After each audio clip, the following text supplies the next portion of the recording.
David and Gordo and the late Jerry Moss bred this horse. An Honor AP out of Rutile, both trained by John Sheriffs. I mean, you can't make this up. Rutile herself was out of Set Them Free that the Mosses bought, and Brian Mayberry trained. I mean, all of the things that you just can't. You literally can't make it up.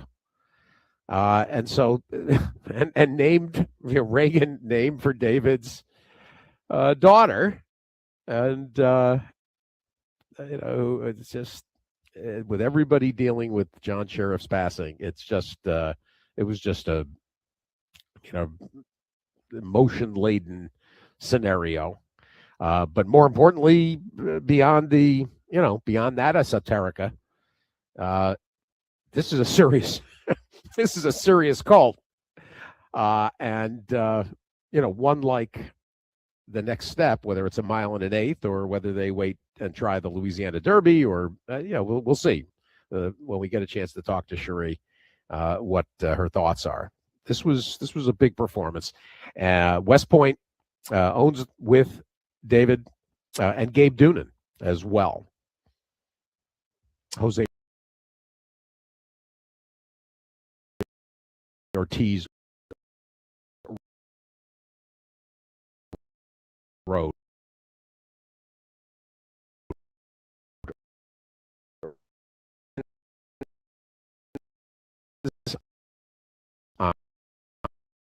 Honor, crazy.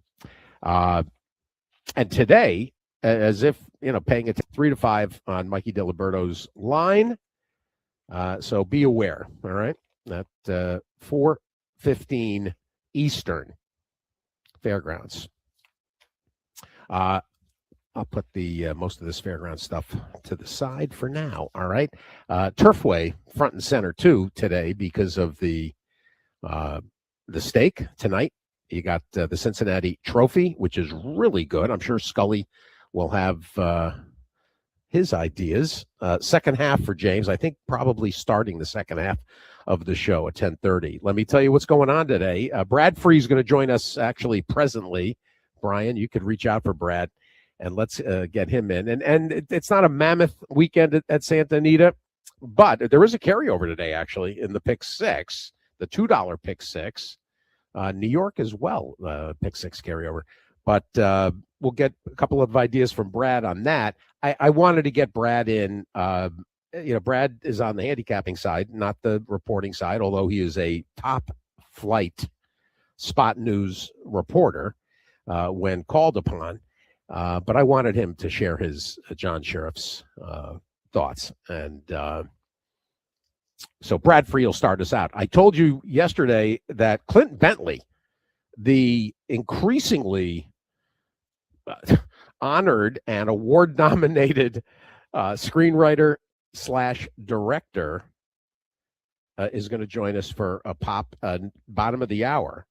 And we first talked to Clint, 3 years ago now, 4 years ago, about jockey. And, of course, the son of a jockey and trainer and the director and writer, along with his longtime writing partner, Greg Cuidar,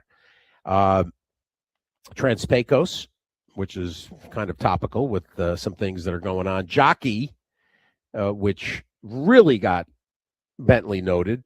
And so then Sing Sing. But right now, Train Dreams, if you have not seen it, might not be for everybody. I don't know why it wouldn't be necessarily. It's when Andy and I talk about movies, it's a small film and kind of intimate and absolutely beautifully shot. It's been nominated.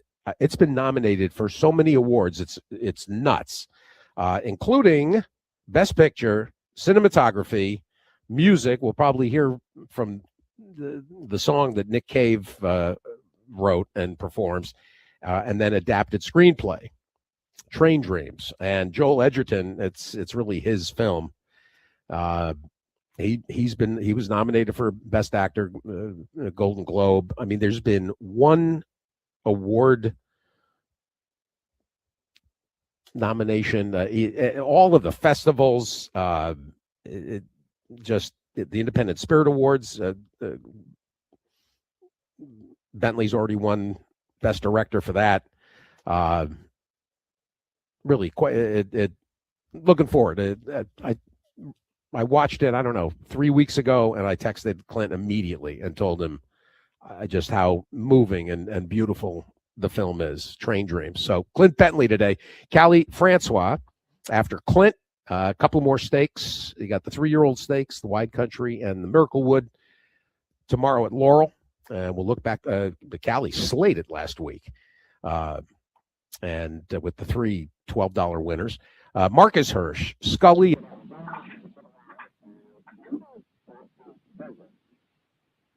Masri. And for starters, Lou is sitting third right now in the NHC Tour. So he's playing contests and he's hitting them. He's also been exceedingly vocal, kind of in the chorus that Mike Rapoli and lately Aaron Wellman have been, the noises that are critiquing the Jockey Club. And Lou has come at it from a very different angle, and he's written some very thoughtful, as opposed to the somewhat less thoughtful attacks coming from elsewhere. And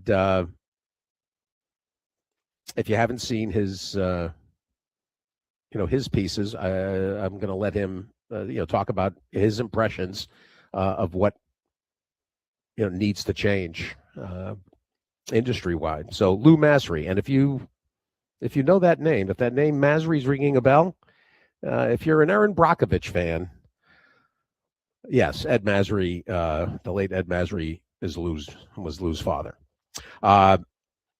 Hammer, who's been actually talking to Lou Masri, Rich Ang, Jim Corns later, and Nick Tamaro somewhere along the lines this morning. So an eclectic, interesting, I hope, 3 hours of Twin Spires weekend preview. Brad Free, good morning.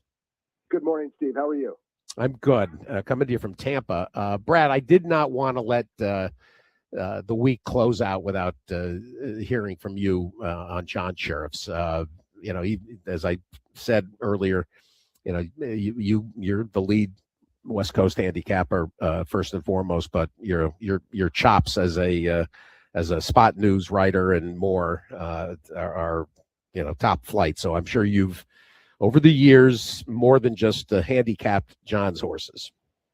Absolutely. John was one of those guys that he's an unforgettable guy. Not only was he a fantastic trainer, but just a great person. And in the week since he's passed away, it's just amazing how many people have come forth and just talked about how nice and cordial and respectful John Sheriffs was. And I can attest to that. He was the type of guy that no question was too dumb to ask.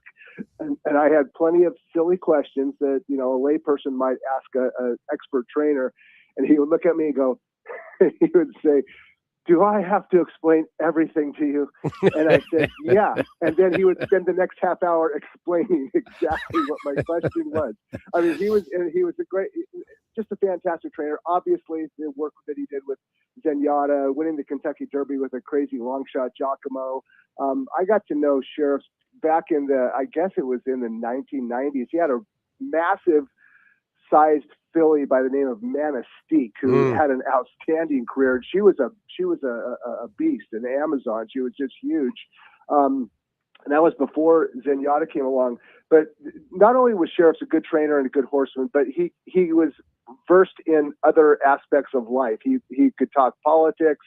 He could talk technology, history. He was a huge history buff. Yep. But here's I don't know how many people know this, but this happened before Zenyatta came around, and I was back at Hollywood Park.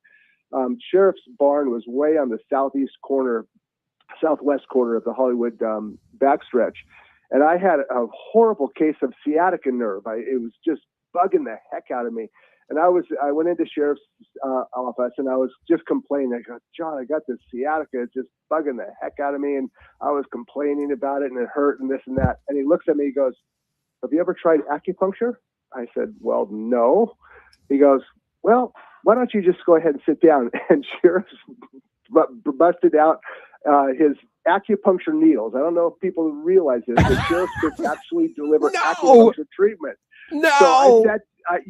So I sat down in the chair and he pulls out his needles and I think he stuck a couple in my ear and there might have been one in my leg. And he goes, okay, now, you just sit right here for a few minutes. I got to take this next set out. And when we come back, we'll see how things are going. So I sat there and, John went out and trained his next set and he comes back. This sciatica nerve, it was still hurting. And you know how patient John Sheriffs was. He goes, don't you worry. It's going to be fine.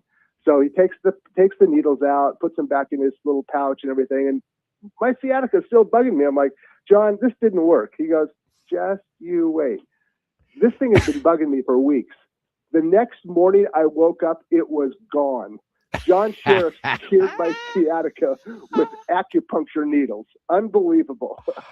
just a great guy. And he always had, a story to tell. In fact, it was a week before he passed away, came from out of the blue, as everybody has already said. But the week before John passed away, we were just chatting on the rail at Santa Anita.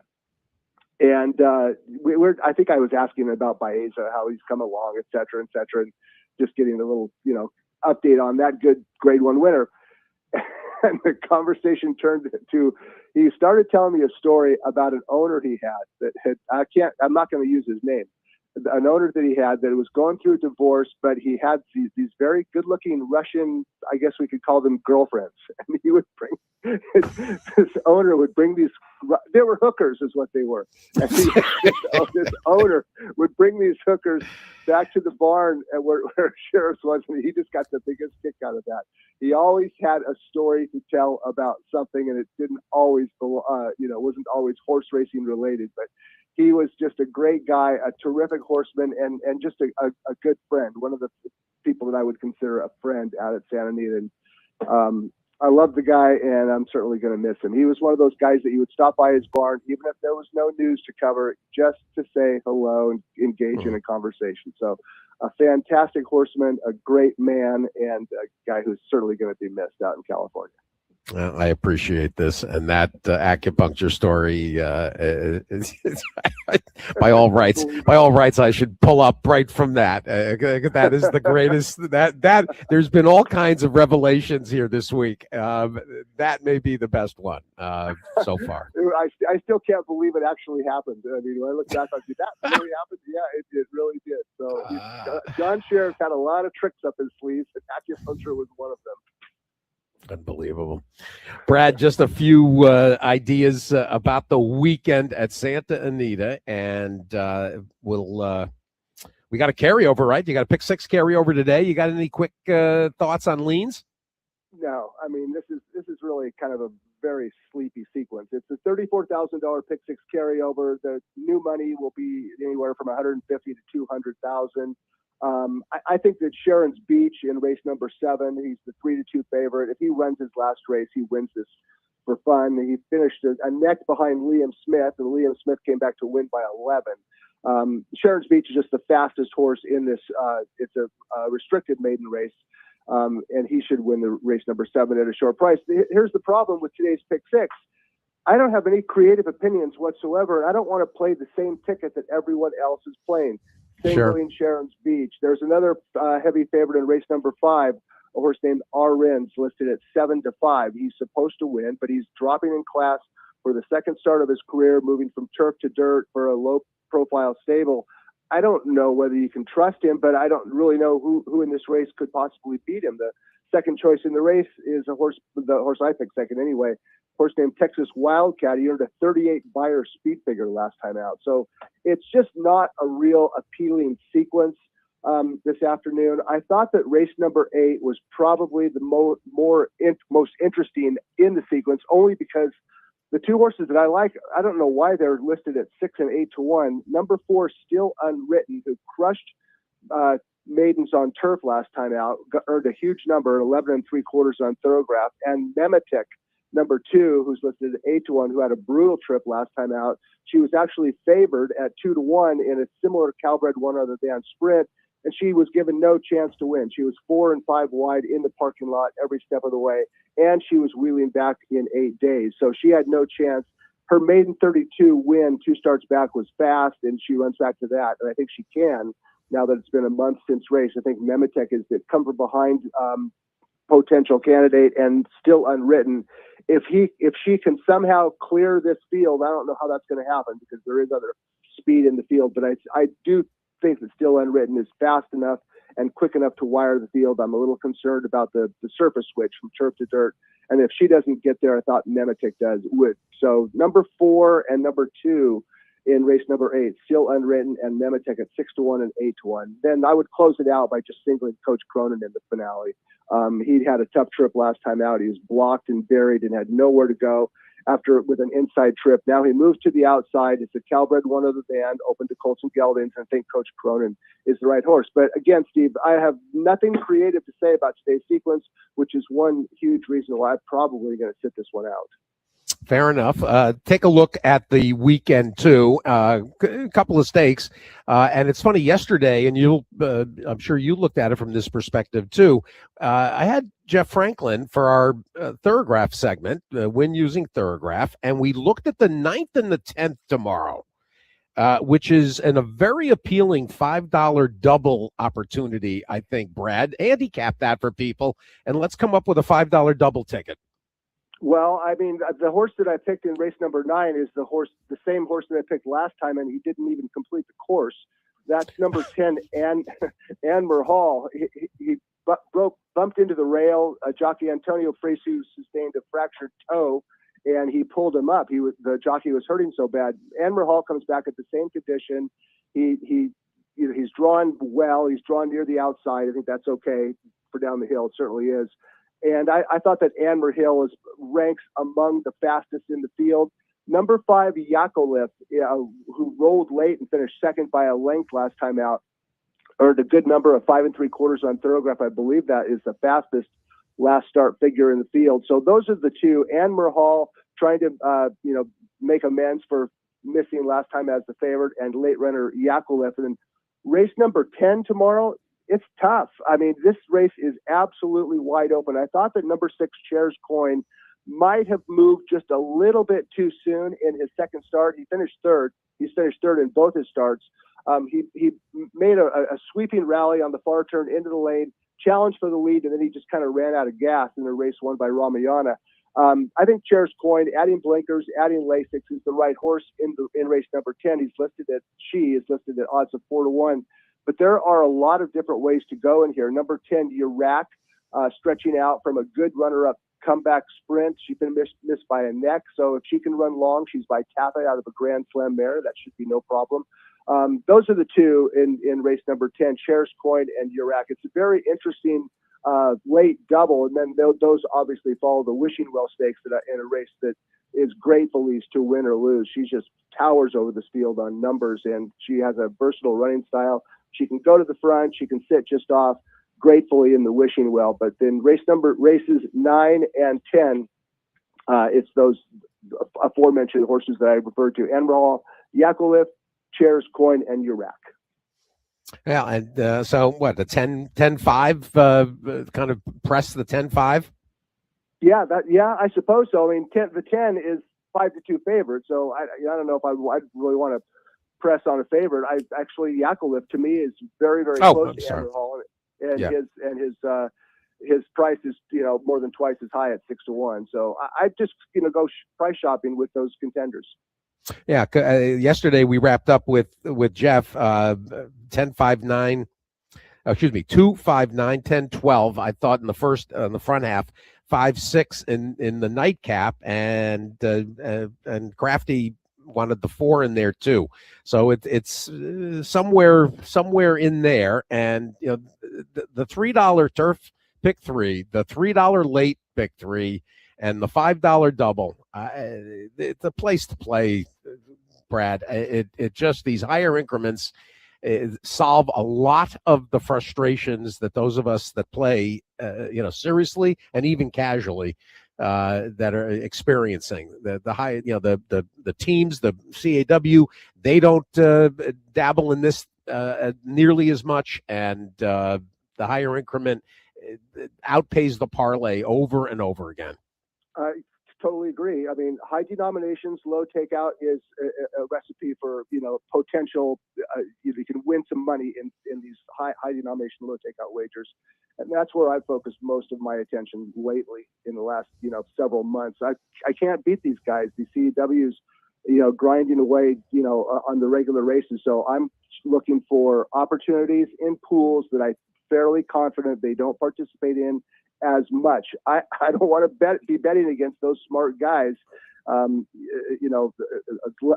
less often as possible. So yeah, I'm with you on that. Late pick three, late double, $3 late pick three, $5 late double, and that's where I live and die. How about on Sunday? We got the Pasadena. Yeah, it's kind of it's a 1 mile grass race for 3-year-olds, and this is not the type of race that you would normally say could have potential Derby implications. But this might be an exception because number 2 Greenwich Village, who I actually picked off of his come from behind win in the Baffle Stakes last time out, that was 6.5 on the hill. This is a quality road colt who actually has won on dirt. He broke his maiden first time out on dirt at Los Alamitos, was engaged in a wicked pace duel in the San Vicente, and he wilted and finished last of 5, beating double digits. Baffert is his trainer, and Baffert recognized that if this horse is going to, become an important horse, he's going to have to learn to ration his speed. So he wheeled him back 15 days later after finishing last in the San Vicente and put him on the hill in the Baffle, downhill 6.5 on the hill, and told Juan Hernandez, take this horse back. And that's exactly what happened. He didn't break all that well, and he was in last early anyway, and he stormed home with an impressive late rally to win by a neck. That was a 6.5 furlong downhill race, and now he's stretching to a mile. This is his pedigree is fine for 2 turns. I know that he's out of a dam that was a very fast Australian turf sprint mare, but he's by quality road.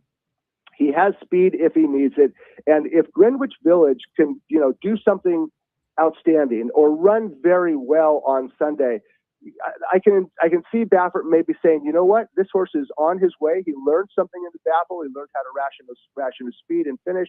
We're going to give him another chance on the Derby Trail. So we'll see what happens first on Sunday. But Greenwich Village is the right horse in the Pasadena. The last 3 winners of the Pasadena Stakes were all stretching out after winning or placing in the Baffle Stakes. So it's the 6.5 to 1 mile is not that much of a challenge. I don't believe, at least historically, it's not.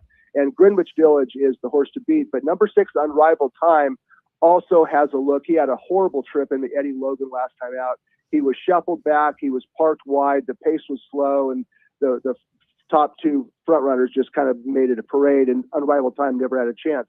He was good enough 2 starts back, Unrivaled Time was, to win the Grade 3 Cecil B. DeMille at Del Mar. So we know that he's good enough that there should be a little bit more pace in this bigger field. 11 enter, 10 can start.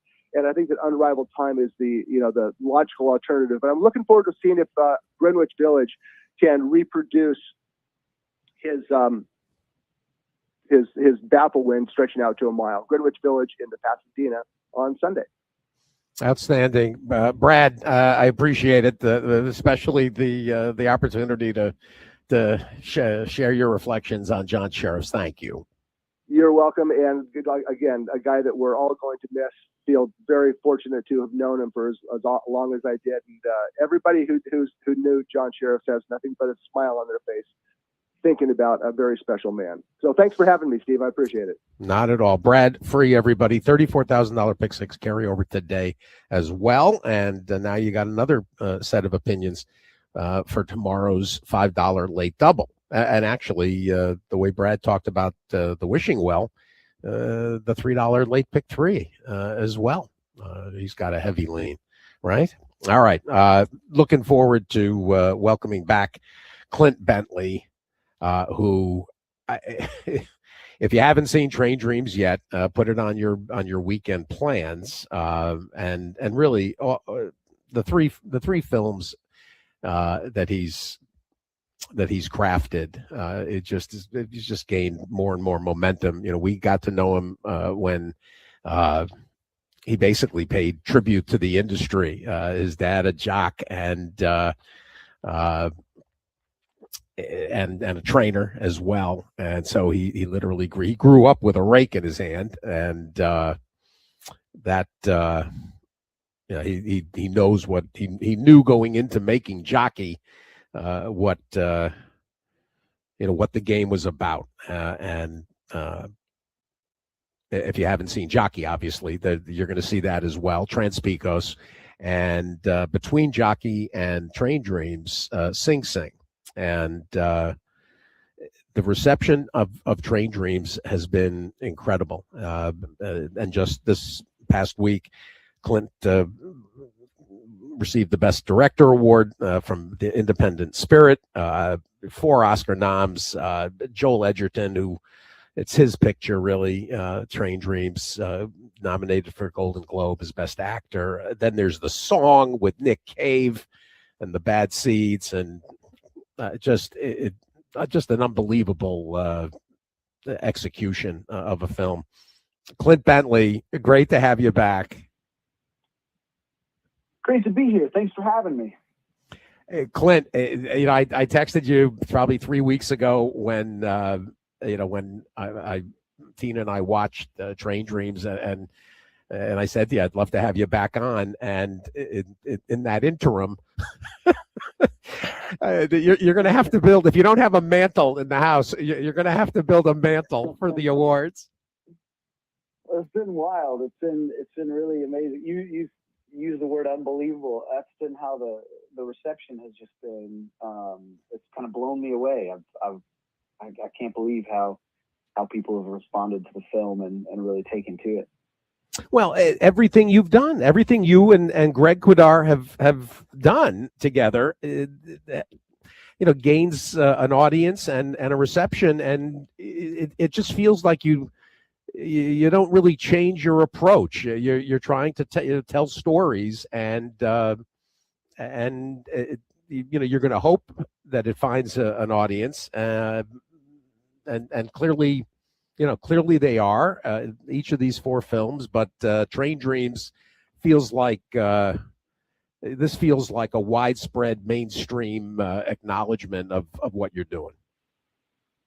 Yeah, it's exactly right. Like, we just have focused on what we, know how to do and try and do it well in terms of trying to make things that we would want to watch, and then you hope that other people get behind it as well and get excited about it. And that's not a guarantee, certainly. And yeah, we've had some good luck, but anybody from horse racing knows that, you gotta take the good with the bad. And so we'll see. Hopefully it lasts a while, but we'll see. Talk about how you settled on this after Sing Sing. Was this something that was on your radar for a while?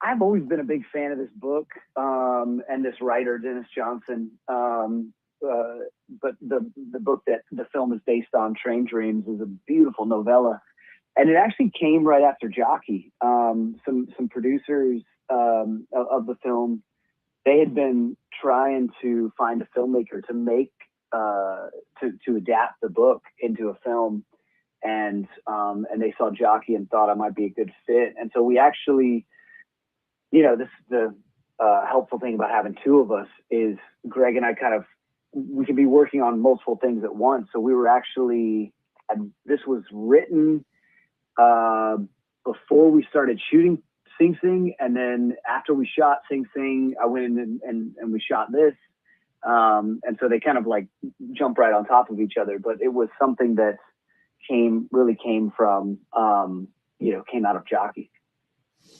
Well, you have to feel rewarded. I imagine that you were sought after for the treatment of this, because this is such a delicate story. Yeah, and I think that's the thing that ultimately, something I was trying to do with Jockey in terms of the way that story was told, and then expanding that into this film with a bigger story and a bigger canvas, but still trying not to lose that feeling of a certain specific feeling of life kind of going by, and the delicateness there that you're talking about. Um, and yeah, again, I didn't, have any expectation that it would work for as many people that it has, but there's something out there that people I think are looking for it's a very noisy world, and there's a lot of noisy stuff out there. And I think there's something about the quietness and the thoughtfulness of the film that feels different, I think, to people right now. What's remarkable about it is that it literally goes from, and I suppose the train, it hadn't occurred to me till I started to say this. The train starts in a 19th century world, and then arrives in the 20th century. There's so many layers to this, and I mean, Joel Edgerton's work. I mean, talk about finding him and identifying him, for Robert. Yeah, it's something that you're right. It moves across, starts in the late 1800s, early 1900s as this character is born, and by the time we leave him, he's in town in Spokane watching a TV in a store window and seeing John Glenn in space. And so he experiences a lot in his life and watches a lot pass by. And, he's a quiet character. He's a man of few words, but somebody who's got a lot of, deep thoughts and deep feelings running through him. And so it was tough to think about who could play that. And Joel just absolutely was the perfect choice. Joel Edgerton is an amazing actor. He's been in a variety of things, from Zero Dark 30 to The Great Gatsby to Loving, and a million things in between.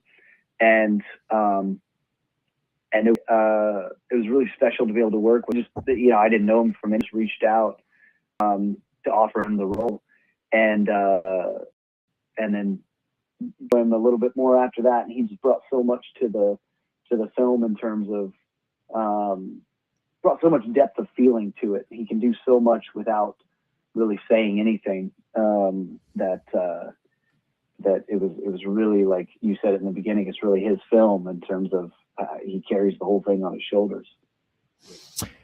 There's also a cameo. I don't know if cameo is the right word, and I don't know if I want to ruin it for people, because I was unaware until a central character kind of bursts on the screen. But I suppose it might draw people that might otherwise. Bill Macy?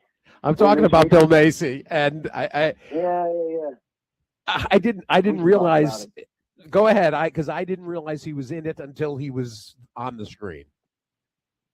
No, William H. Macy's in the film. He plays a really indelible role as Arn Peoples, one of these just kind of random guys that Robert Grenier comes across in his life as a logger, going from job to job. And he's just he's an amazing character actor. I think I feel like I've never met somebody who's not a fan of William H. Macy's. And he was a joy to work with, and really just brought that character to life, and had this vision for him of how he would speak and everything that just really made him come to life as a real character. And he's a joy to watch, as much as he kind of populates the middle of the film. He's fantastic. I can't fail to include someone who fans of Luck on HBO, which so many Oh of yeah. our right, so many of our listeners and well-known industry personalities and writers when it comes to Jay Updike, John Parada, Bill Barrich, and David Milch. Kerry Condon turns up as well, and that was a delight. Yeah, it was I mean, it's a delight to watch her do her work. It's a delight to work with her. It's funny. She plays a role that's very important, but comes later in the film. And it was great talking to her because we had sent her the script, and then you do a meet and greet between the director and the actor to see if you're gonna see if you get on well and seems like you can work together. And she and I when we met, spent about an hour talking. And she was shooting F1 at the time, so we were on Zoom, and she was out in I think Dubai maybe, or Saudi Arabia for shooting that film. And we spent almost a whole hour just talking about horses and talking about racing, because she, after Luck, ended up buying a little farm up in Washington State, and she rescues, takes in old racehorses whose time has passed, and has several from Emerald Downs up there, north of there. And so, yeah, we spent an hour talking about horses, and then at the end, I was just like, this is the person for the role. She's great. Outstanding. Felicity Jones as well, also an integral, a pivotal role, and just the two of them on screen, Clint, are just, it's just as sweet and brief, sadly, as anything I've seen recently. Oh, well, thank you. Yeah, they've got a great. Yeah, Felicity Jones plays Gladys Grenier, who is married to Joel's character, and they build a little cabin together and build a little life together. And yeah, their chemistry is amazing, and something that they've wanted to work together for a long time.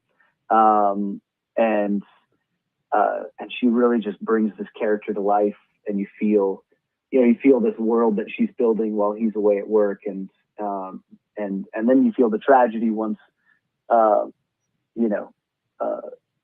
something happens to her along the way, but her presence just reverberates across the rest of the film. 100%. Just a minute or two more. Clint Bentley is with us. You're going to see him. You're going to see him in the lead up to Oscars. And Clint, the other element of this that is another, I think, an invaluable portion. Nick Cave and a song that. Man. Right. I mean, to have an Oscar nominated song, and not just, I mean, it's been nominated repeatedly. That's why I can't push this enough. Train Dreams. Talk about getting Nick Cave and the crafting of the song.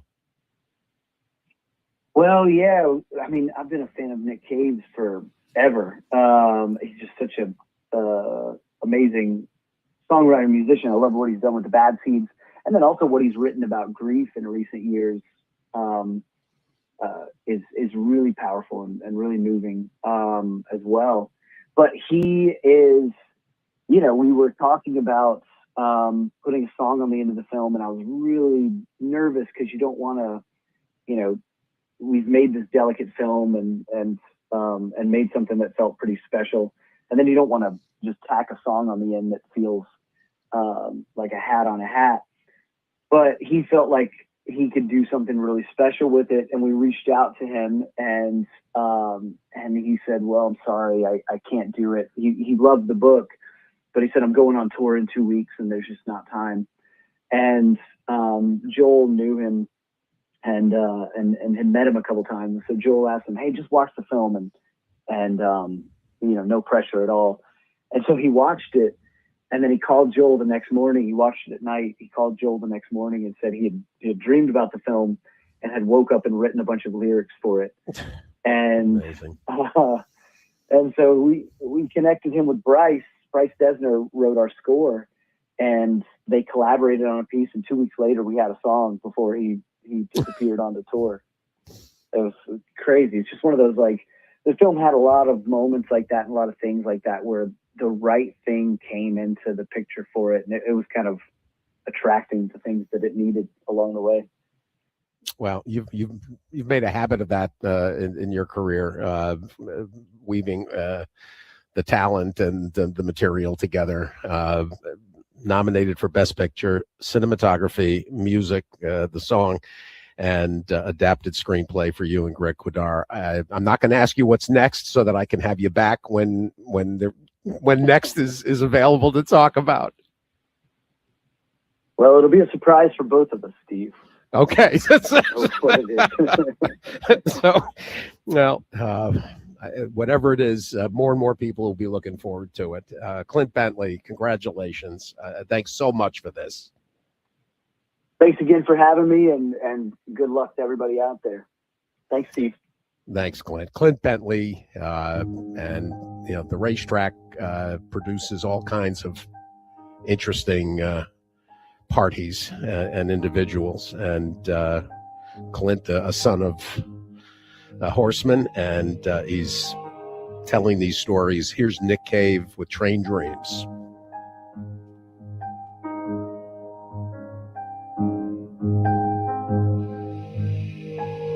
I've seen a grizzly big as a house walk across an open plain. Heard of a boy called Elvis something. His voice could drive young girls insane. I've seen a man from a mile away shoot a bobcat through the brain. But lately I've been having dreams, crazy dreams I can't explain. A woman standing in a field of flowers, screaming a locomotive train. Crazy dreams that go on for hours, and I can't begin to tell you how that feels.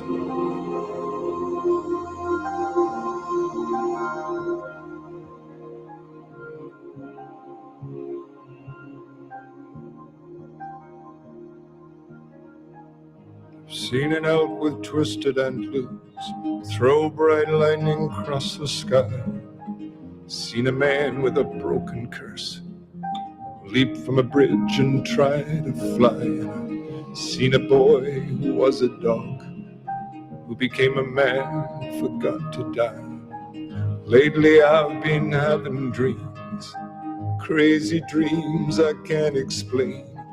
A woman standing in a field of flowers and screaming a locomotive train. Crazy dreams that go on for hours, and I can't begin to tell you how that feels.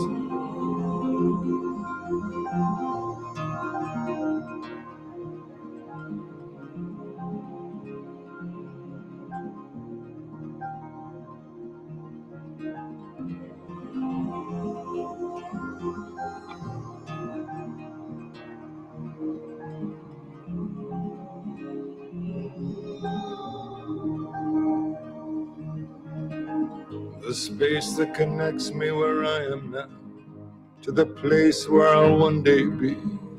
It's measured in the words that we speak, in the strange and wondrous things I've seen. It's measured in truth, it's measured in love, measured in a tendency to pain.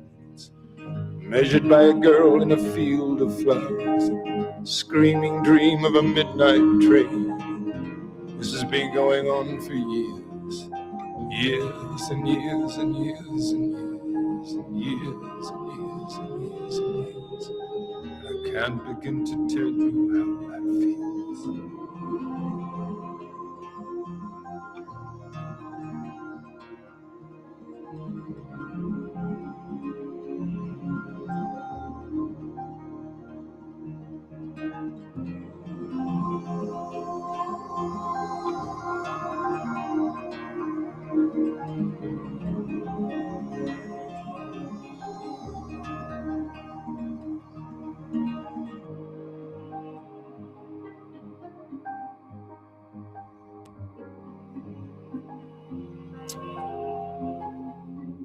Nick Cave and the title song to Train Dreams. And I didn't ask Clint Bentley if they're planning to have Nick perform at the Oscars, but the film is moving enough, and then that song comes as a coda. If you aren't knocked out at that point, song will finish you off. Thanks to Clint. I was really looking forward to that, and I cannot. If you're a fan of any of the areas that came up during the conversation, Bill Macy, Joel Edgerton, Kerry Condon, Felicity Jones, Clint's prior work. If you like Deadwood, you're going to like it. It's just amazing. It's unbelievable. It's an epic written on the head of a pin. It's just amazing. Here's the amazing Callie Francois. Good morning. Geez, morning, Steve. Happy Friday. The weekends keep rolling at Laurel Park, and everybody's is doing the proverbial bow to your three $12 winners from last weekend. Yeah, we covered, to be fair, we covered plenty of horses, but at the same time, those were not easy. It was not an easy sequence to get through, but we had some good runners, excellent. It was an overall excellent day of racing. And of course, it was just highlighted by the fact of the Bushes with Point Doom winning the General George. Just a lot to follow with that story. It was a big win for everybody there. We'll see what I invite people, and I retweeted actually that post-race interview, and there's some interesting opportunities open to Point Doom going forward. Yes, there are. That is a Tim Kreiser question, though, not a Callie Francois question of where he's going to be headed next. So no, I cannot answer any of that. Well, you can answer some questions about the 3-year-olds and the Wide Country and the Miracle-Wood tomorrow. Talk about good late pick 5 sequence, by the way. But the Wide Country. So just a heads up, Jeremiah Englehart will be scratching the number 5 Striker Rose.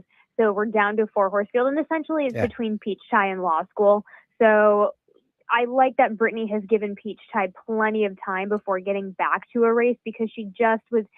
Listen, the Gin Talking, yes, was a 3-horse field, but she was in between both of those horses the entire way around there until she shook free of them. So she ran so hard in that effort. I think the numbers came up the way they did solely because of the way the race came up. I think we're going to see a little bit better than what the numbers have shown in the past. So I don't know what the graphs got for you, Steve, but with Law School, it was a good old whoop and swoop. Hazelwood was able to kind of graft in an easier trip by just targeting on the backside. But keep in mind, we've got some rain coming in. We're probably going to have some rain tomorrow. So Matoli is 17% on a wet track. Peach Tie, Preservationist, what is he?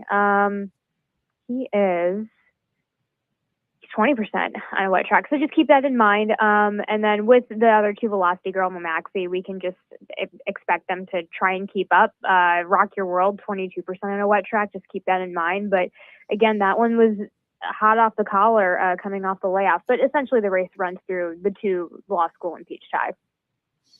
All right. And the Miracle-Wood. So we've got a scratch in the number 6 in Balboa. Maybe pointed toward the Gotham there, just a heads up. Not sure. Don't exactly quote me on it. So you've got the Gary Capuano on the outside, who's already had experience, I believe, over a wet track. Again, it will move forward. I'm about to sneeze. Excuse me for a sec. Excuse me. It's the half siblings, Steady Love, Shackled Love. They both won after running on a wet track. So just keep that in mind. I think this horse is set up for the distance. I like him for the 1 turn, but Taj Mahal for Brittany Russell, I have a feeling Sheldon will be on. When it comes to stretching stakes at Gulfstream Park in that mile, coming off the pace was a good result. So, but we've got to talk about Close the Gate. Again, John Salzman Jr., we mentioned we lost him a couple weeks ago, but this is against a very impressive Gary Capuano runner. Gary, the winner of the Spectacular Bid, was actually intended to run in the Withers, but just due to the fact that we lost a little bit of training here due to the inclement weather, Gary opted for the Spectacular Bid. I just don't love the short turnaround. He did get slightly tired in those last few jumps, and he is going to the second wire today here, but this at the same time, what's the next option for him when stretching out? You know what I mean? So, but when it comes also to the number 3 GQ Worthy for Jerry Robick, Xavier Perez, I was on the backside and actually saw Perez on GQ Worthy, and all systems go. And he just reacted to the mud, getting the mud in his face for the first time. It can come across a bit harsher. So I think he reacted to that. So as a result, had to just take him wide. I think we're going to be getting a bit more. We're going to be getting not an entirely different horse, but a bit of the improved horse on some nicer form that we recently saw with him. Well, this continues on toward the Black-Eyed Susan. Road to the Preakness and the Black-Eyed Susan. Because the Win in Your Ends, Not Win in yet. Your Ends are next. Yes, those might be the April stakes. Yeah. April. Yeah. So we'll have it'll be the private terms in March, and then it'll be the Federico Tessio in April. Well, we'll watch as everybody feeds in. Anything looking at the rest of the card Saturday, and anything else that we need to know about? Yeah, I mean, like I said, this late value pick 5 sequence, again, you've got that low 12% takeout. I go away from the Ned Allard horse in the number 8 Mad for Maddie. She's met since that's in a claiming 40, coming at the 3/4 distance. So I would just go wide in that sequence. You've got a Nest coupled entry.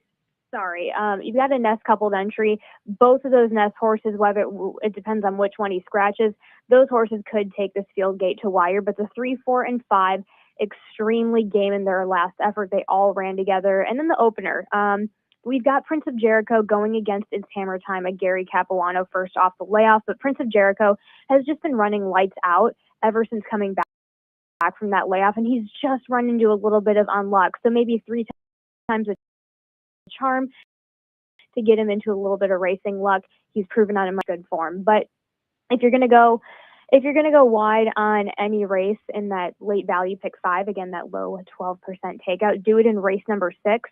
And then just to wrap things up there in the last after the stakes, in that maiden 40 going a mile, I throw out a price in the Lacey Gaudette Kind of Crazy. The half siblings didn't really start showing up until they hit those middle distances. And you just watched the horse last time out, and you know he's meant to go a little bit longer. But you do have a Michael Trombetta second off the layoff routing. That one could be pretty deadly as well in the number 4, Honor Thy Cookie. And then maybe Pie 5, but I think, the race might run through a little bit of the 4 for Trombetta. Well, the stakes action continues, and smaller fields this week might not be getting the kinds of prices that Cali produced last week, but yeah, that's all right. The stakes are much easier to get through, but I really think the showdown between Law School and Peach Chai is going to be something fun to watch, because I think the connections for Peach Chai have been very high on her, especially after that Keeneland effort.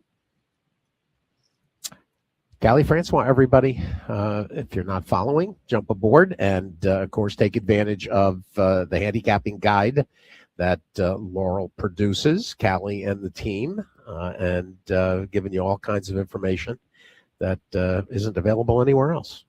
I know. It's great, isn't it? We have so much information for you guys. We have jockey changes where they have double calls.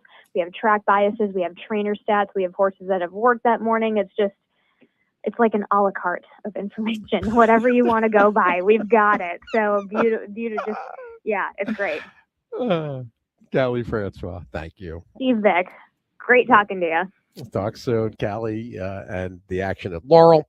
Marcus Hirsch standing by, and we had a nice few days together in New Orleans. The action at Marcus has continued, and not that the Risen Star winner and runner-up and actually third-place finisher aren't important track and follows, but what happened yesterday with Reagan's Honor feels like it's going to have an impact. Good morning. Hey, good morning. Yeah. I have to call the trainer. Have you talked to anyone associated with that camp, or any idea what they're doing?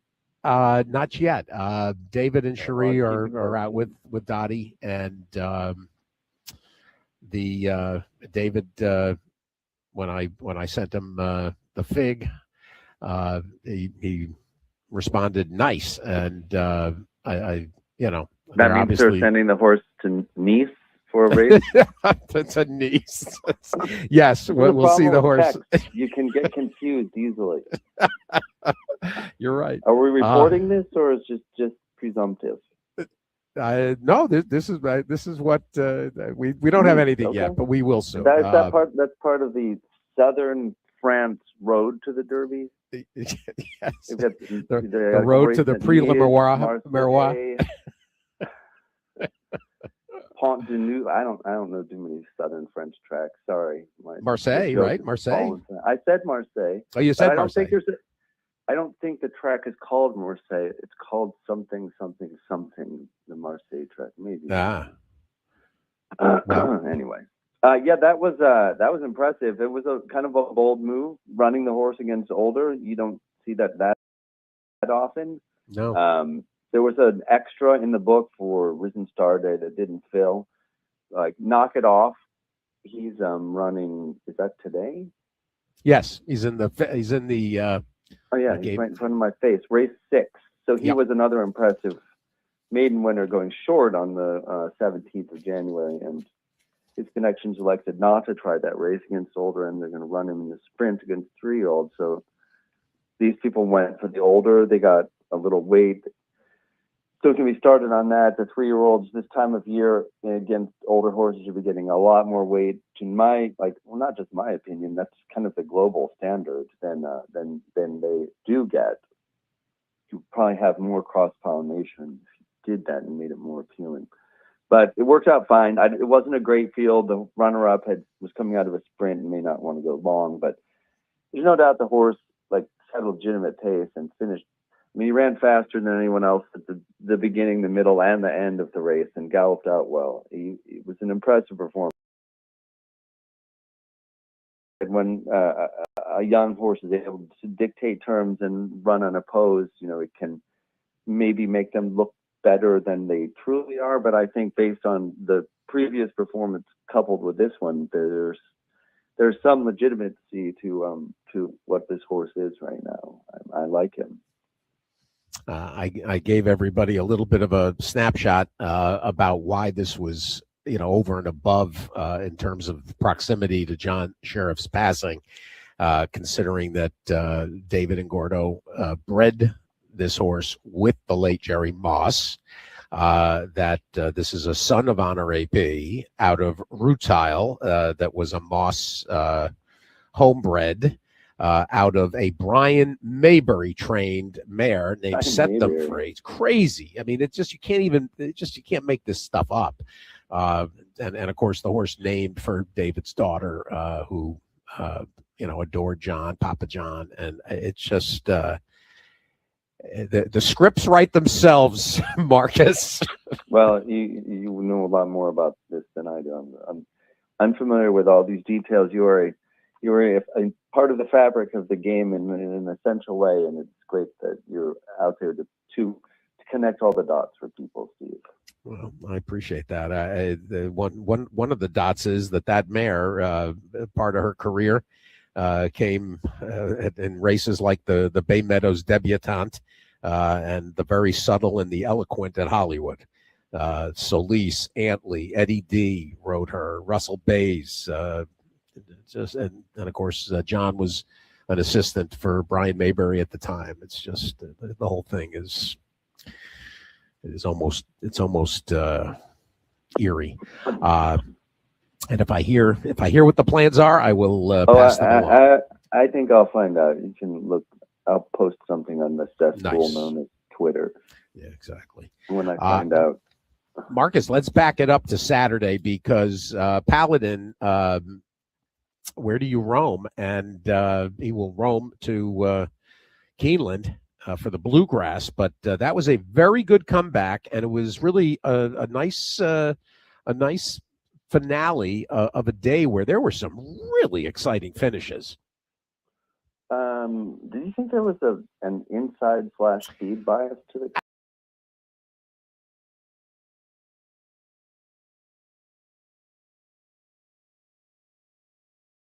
I certainly did. I was told by someone that I needed to look beyond the winners at the other horses in the race. That was great advice. I had never thought of that. This harkens back to last Friday's conversation. Yeah, exactly. You remember that? Courting was terrible. God, I liked Courting, and then I saw him walk in the paddock. I'm like, this horse is not ready to do anything. He looked completely out to lunch and ran like it too. Yeah, he was the disappointment.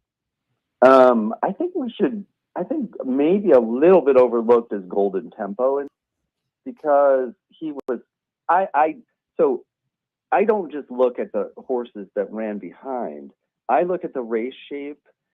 I mean, I've been covering this track for 20-some years, and that doesn't automatically make me anything. It just means that I have a lot of data and a large sample in my head, and things change year to year and week to week and blah, blah, blah. But when you establish baselines and you pay attention every day during the meet, I think you can hone in on the way things kind of are. You have an idea, a strong idea of what like the parameters are for possibilities. So in assessing, fractional times, race shape, race flow, I also look at like the way that fields are spread out, because to me, when there's a bias, this inside / speed bias, it lends itself to spread out fields.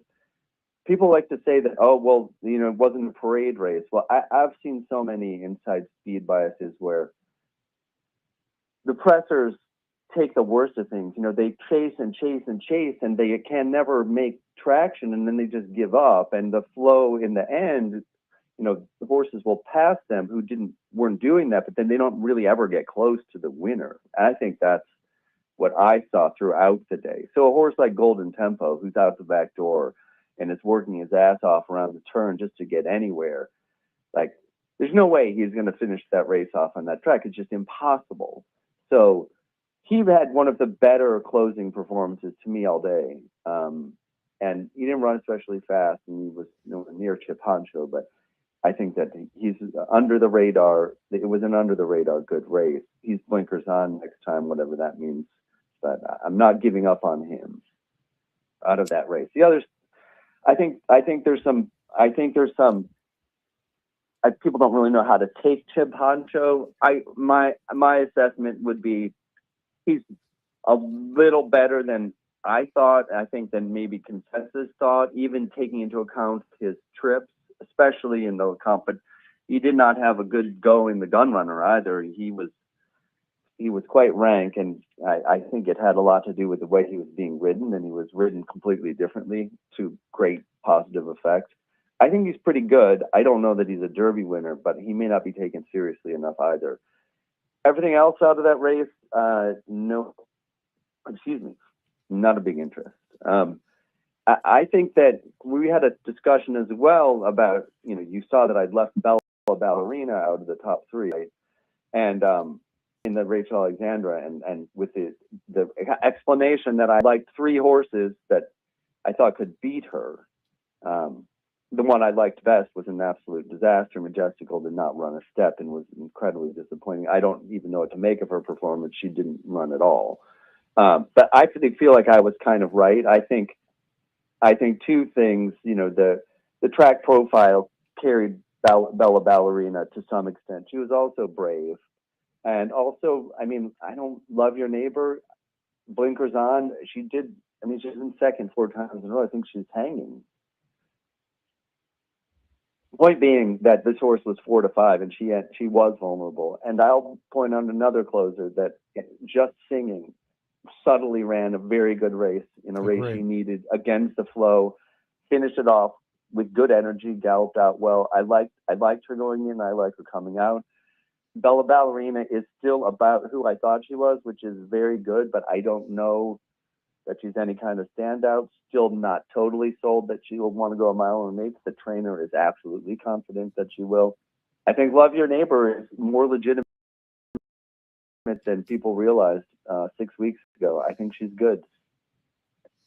And I can tell you, Mike Stidham, you probably saw him after. I saw him going to the track. Yeah, he was in a wincing frame of mind. I think. Well, Michael Stidham had quietly had an excellent year last year. His operation has gone through so many different iterations, and he always seems to cobble together a decent client roster. He solidified several years ago, but I thought that he wasn't quite getting as much stock for a couple years. But he had just had such a great year for what his stable was capable of last year.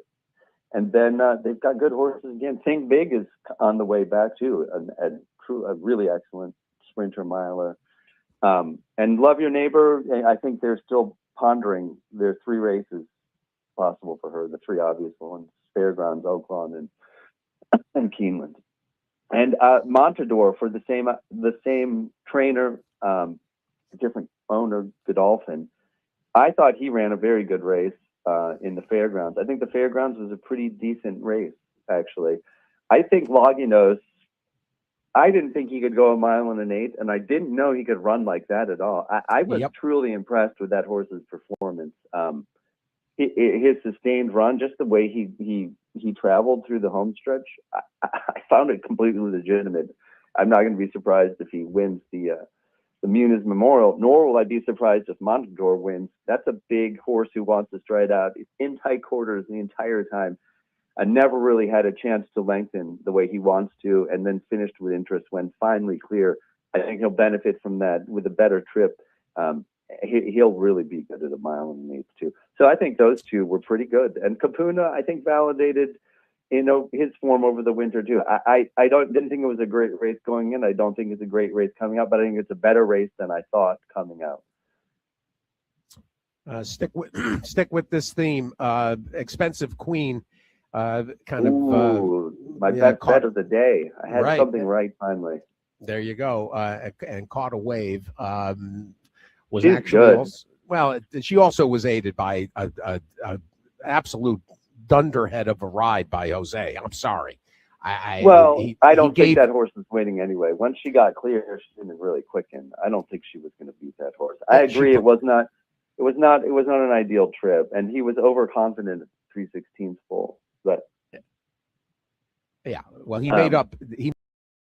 I said to Steve Asmussen, and I made him laugh on Monday when I said Jose made up on Lagnos for what he botched on Maduro, and Steve laughed. Well, he did have a horse in the race, so he might have. His horse was 90-1 in that race. I saw that lucky speech. Well, okay. I mean, I agree with you, but maybe it's expectation bias, but I liked Expensive Queen a lot going in, and I do like. Yeah, you did. No doubt, no doubt. And it was the right. And I think she's very good. She traveled like a winner to me the entire way. Yes, she did. Got very handy and got a good turn of foot. She's not. I don't know where she's going to run, because the big spring races those are for a horse in that stable, right? Lush Lips. That's right. That's a good point. Lush Lips is truly, truly excellent horse. We tied by Gazora started working again. Chad Brown is loaded in this division. I mean, I know you're like, oh, really? Chad Brown's loaded with Philly in their turf horses, but more so, I think, than in the last couple of years. He's got some coming back too that people have forgotten about entirely. Kathy and Marissa, she was second to She Feels Pretty in California 2 falls ago. Then didn't pan out last year, but Expensive Queen will find a graded stake to win before July. Would be my prediction. Mark it down. We just talked about Cherie, and the emergent Reagan's Honor yesterday, and obviously, sitting on more opportunity with Golden Tempo.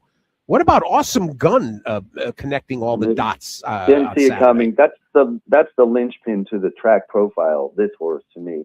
To go 46.02 and to see everybody off and draw away at the end and gallop out well in front of me. He's the classic horse to benefit from the way that track was playing and who it could flatter. Not even Triple Crown nominated, I don't believe. Excuse me. Well, she is not. No, and Cherie, we were sitting waiting for, waiting for the fairgrounds, and they were sitting on one of the benches by the paddock, and she was laughing, and apparently Mandy Pope said to Cherie, "Remind me why we didn't spend the $600 on the nomination for the Triple Crown." Well, it's just there's no pedigree there. Gun runner out of a clone. It's pretty funny, actually, and so now it's going to cost $6,000. Well, I think that if they need a bridge loan, tell them to call me. Well, they won $39,000 for breaking the maiden. Cherie said this horse had been so frustrating, and she was surprised. I mean, she did not necessarily expect him to put this together. He hadn't given any indication, but I didn't see it coming. And to show that kind of speed, either I didn't know he had that. Well, that's Johnny. You get that, which John gets. I'm going to pull the Migliori quote. Gets his position going forward, and all credit to Johnny. Right? Dirt racing is what it's all about.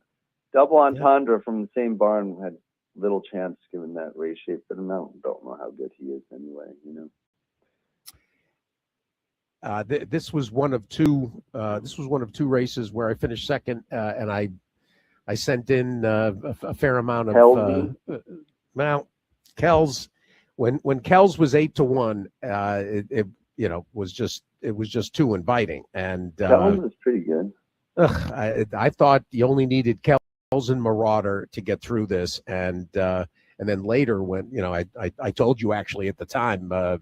I bet Chip Honcho when he was 7-1. It looked like a beach ball. Brutal. Yeah. Trouble Calling was very good too earlier on the card. That's about all from there. Trouble Calling benefited from his position on the track, but still made the most of it. And I think he got a 91 fire, and he did. And very much flattered Knock It Off, who runs as we mentioned today.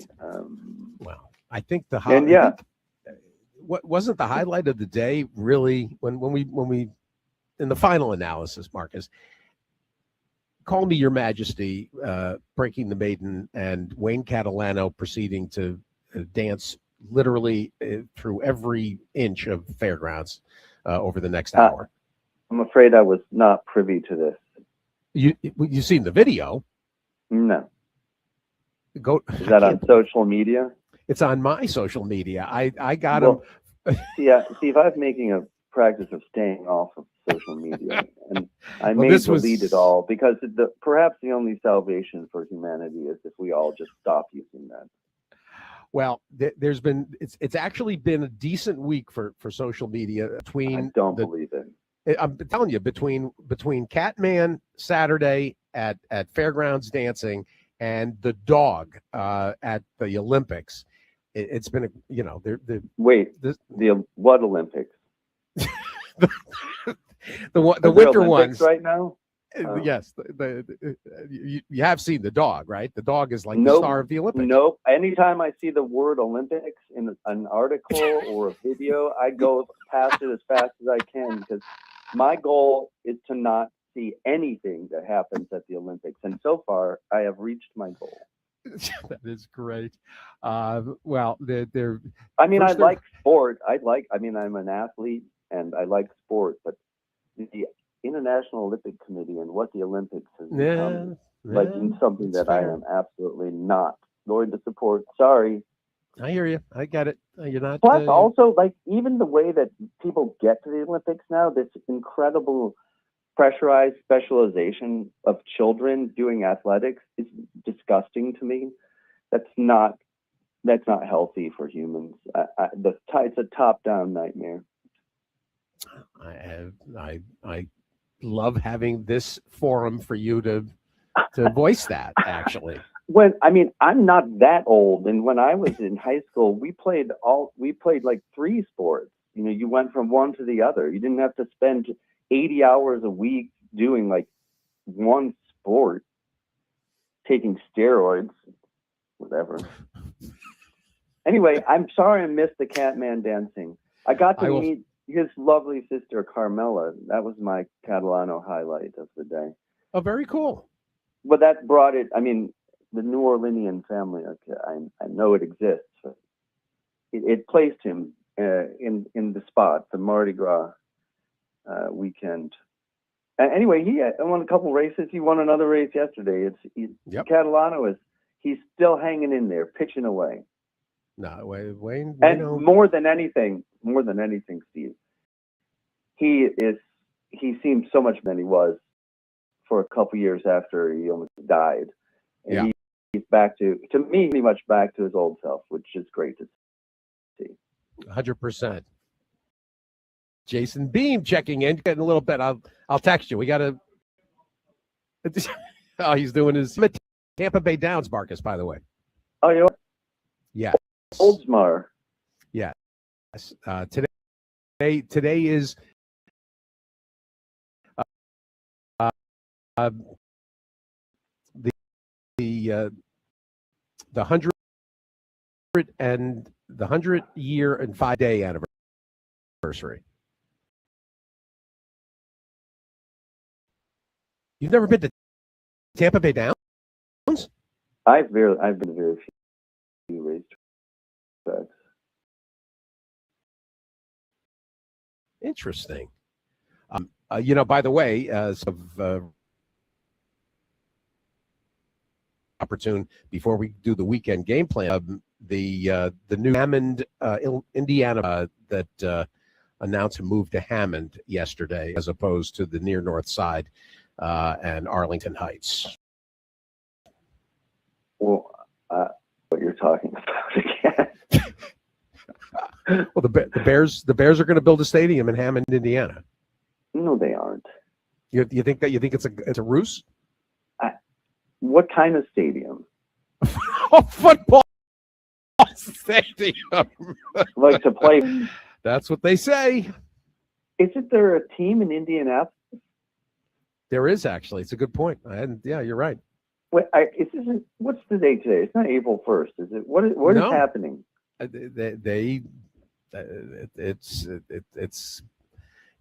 It's received the same incredulity that you're voicing was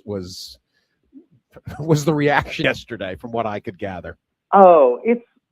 Hammond. Okay, yeah. Oh, in Wolf Lake. Oh, this is I go running over here all the time. They can't tear this up. It's too late. About? I'm sorry. Boy, really? They're going to put a stadium? Have they done an air quality study? There's a Cargill plant right down like a half mile from there. And and also just to the east is heavy industry. That is noxious air. The football players are not going to go for that. No chance. Wow. Yeah, right there. So, yeah, there's a Wolf Lake, Indiana, and a Wolf Lake, Illinois, bisected by I-90. And I don't follow the football, and I had no idea. They're all over the place. Arlington, downtown, Hammond. What a saga. Saga is right, and given what's going on in Stickney, yeah. Are the Bears moving there? Maybe. Another place with bad air. I'll leave it alone. Marcus, they're doing they changed the inner rail. They're getting ready for the thoroughbred meet. They are, and this week's Have news you talked about this? I didn't this week. I between Well, I could just offer a quick update that the Illinois Thoroughbred Horsemen's Association sent a letter to their membership saying, "Come at your own risk." Right. We do not know if Hawthorne has the financial wherewithal to start a meet, much less finish it, and we are waiting for an announcement from the elusive Hoffman. Yeah. He's out and announced a grand deal with somebody for something. Well, they said they asked for what, 2 weeks, and I saw that deadline is approaching. Huh. It would be shocking if the deadline passed without it. Exactly. That would be the first time in this that ever occurred. Anyway, yeah, the update is that holding pattern, the angel of death is to hover over Chicago, very low, poised strike, but not yet descended. We will continue to follow. Marcus, how about your plays? Give us some weekend game plans. Yeah, it was pretty It's light. A quiet weekend, wasn't it? Oof. Yeah, it's a quiet week. The Wishing Well race, Santa Anita. I would say that was that kind of actually more interesting to dive into. And I am quite high on this European import special, named after the incredible Thoroughbred publication, or not. Well, they're taking credit. If they're taking credit anyway, they should. Here's what I noticed, Steve, about Saratoga Special, because you will see if you look at her form, she's suddenly jumped up June 21st at Air at 50-1. That was cheek pieces on, night and day traveled through the race that compared to her previous races. And yeah, they ran her in a Group 3 after that, and she got, to me, totally the wrong trip at Sandown. She was up pressing the pace in a race won by a horse who came out of the clouds, and she totally validated the form to me at York in her final start overseas. Fourth, but there were 19, and she ran a good race to me. The Star of Memphis, it was a blanket finish. The winner's pretty good. She gave a ton of weight to the second and third horses. And then we have one workout video from the 7th of February. Tremendous work. I was super impressed. And then Daily Racing Form's incomparable California correspondent handicapper Brad Free in his advance for this race mentioned specifically that the horse had been lauded for her breezes, which I didn't know at the time. Not just that one, and there's no video of the 14th, but Brad said that the clockers loved that one too. She's 5-1 on the line, and I can't see her coming down too much from there. And I'd like her to pull off a minor upset. Excellent. The other races are races that I had to choose. As I wrote in my story for the Daily Racing Form regarding the King Park Sprint, I found myself working really hard to make a case for Rolando in this race, and why am I doing this? If I think that this horse has a really good chance to win, I should look at every horse in this race. I don't trust Damon's Mound. He is just who he is. Rolando has run well at Gulfstream, and I give him something excuse for his comeback race breaking from the rail, lack speed. But why did he lack speed? He lacked speed in his previous race too. Has he lost his speed? Maybe wound up. I don't know. I don't see wound up. That barn's not going good right now. Anyway, I'm digging and digging and digging. I'm like, Jack's Promise. What is he doing in this race? And then I remembered watching Jack's Promise on April 27th at Churchill in the Derby Week Works, and I'm like, who was that? Incredible workout. And then he ran on the third and lost by 40 lengths. This horse had a terrible May. He got drubbed, but kind of subtly he's rebounded. And after they ran him for the tag at Saratoga, he's not been in for a tag since, and continued to run well. And he ran his best race yet at Gulfstream last out. Moreover, he's a horse who likes to stalk and pounce or sit a little far back. He was engaged there was one work video from him, I think the 15th, and he worked good again. I just saw the line 9-2. How is he 9-2 and Rolando's 8-1? Okay, I don't see don't know. Anyway, I thought he would be like an 8. Anyway, I don't like him at 9 to 2. But he was my tepid selection. And then the Archibred, the No Double Breeders' Cup. I'm looking for a fresh face in the Archibred Sprint Division. A mere 5-year-old, touchdown Arkansas. This race is all there. I think 4 7-year-olds in here, an 8-year-old. Bohemian Beau has been a stalwart in the division. He's probably going to get the lead. But touchdown Arkansas. Another line that seems a little too low to me. I don't know. He's 3 to 1. He's running one stake in his debut. Got drubbed. Doesn't have much in the way of figures. Maybe he'll get bet that much. I would hope he'd be like 5 to 1. The barn does very well with second off layoffs, and his second off layoff last spring was really good. I like both of his races. His horse struggles with his lead changes, and he finally did a little bit better. He changed leads in his maiden win, didn't change in his next race, but he changed earlier last time. And when he changes, he gets a real boost. That was a total prep to me. He's got a great draw for the kind of trip that won his 2 races outside pressing, and it was my selection to take down the elders in the no double. Nice, and of course, no double. One of the really notable imports that has had a lasting influence in the stud book.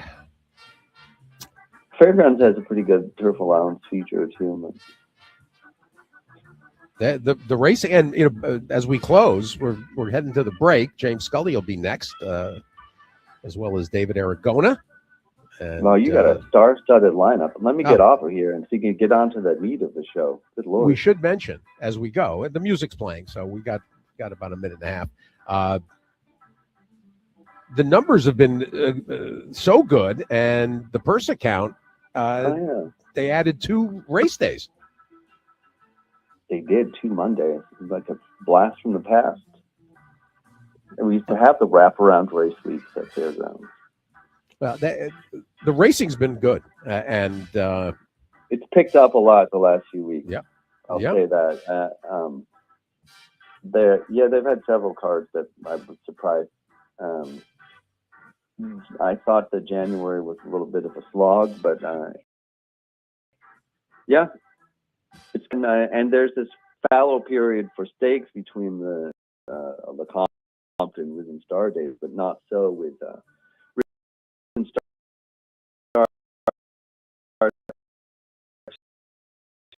to Law Derby, a bunch of stakes on tap next weekend and stake the weekend after that. A fitting conclusion. Marcus Hirsch and game plan and everything else. We'll do some Derby watch. Everything else with Eric Owen in a little bit. Marcus, thanks for this, as always. Appreciate it. My pleasure, Steve. Have a great one. Enjoy the 105 days. Say hi to Jason. We're going to head break. We had a busy 90 minutes here, plus. And when we come back, as mentioned, we'll get Scully's plays and his Kentucky Derby report.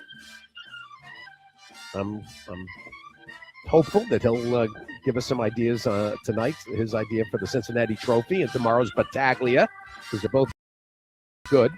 David Aragona, Lou Massery, as we promised, and Hammer, Rich Ang. I think we'll get Jim Corns in too for a little Succeed. And we have to have a cameo from Beanie, right? I'm at Tampa. Twin Spires weekend preview continues from Oldsmar. After this, stay with us. Sirius XM.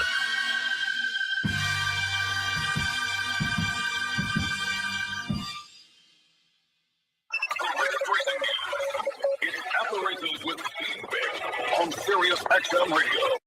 Who you betting on? How about an app created specifically for horse racing?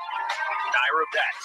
We specialize in thundering hooves, fist pumping, and boosting your bankroll with robust weekly promotions and offer betting tips from actual horse racing experts. Bet all day and night nationwide.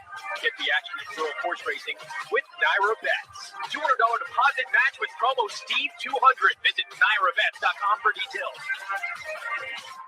Horses power Virginia's economy, creating over 38,000 good, fulfilling jobs every year. Think about the farmers, the farriers, the feeders, the athletes, trainers, drivers, and jockeys, caretakers and landscapers, investors and interns, veterinarians, restaurant owners, restaurant workers, tour guides, trail guides, equine therapists, and so many more. Now that's horsepower. Virginia's economy wins with horses. The Pennsylvania breeding program is the best program in the country. The stallion awards, the owner bonuses, also the restricted races and the stakes races for Pennsylvania breeds. Last year, 321 Pennsylvania breeders earned breeders awards. 22 Pennsylvania breeders earned over $100,000. We have the best program in the country.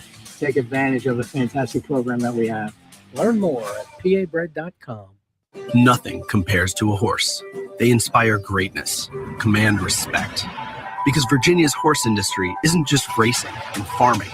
It's built on the skills, labors, and passions of dedicated people working in every industry throughout our state. Horses fuel the economy, create jobs, support thousands of families, and even make dreams come true.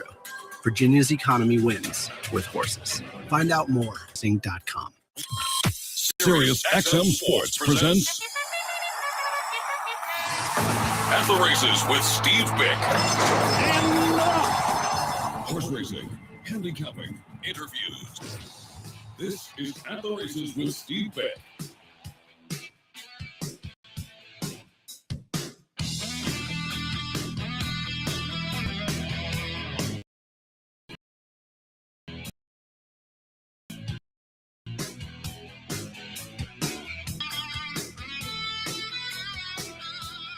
We're back and go down the hall for the halfway break. I don't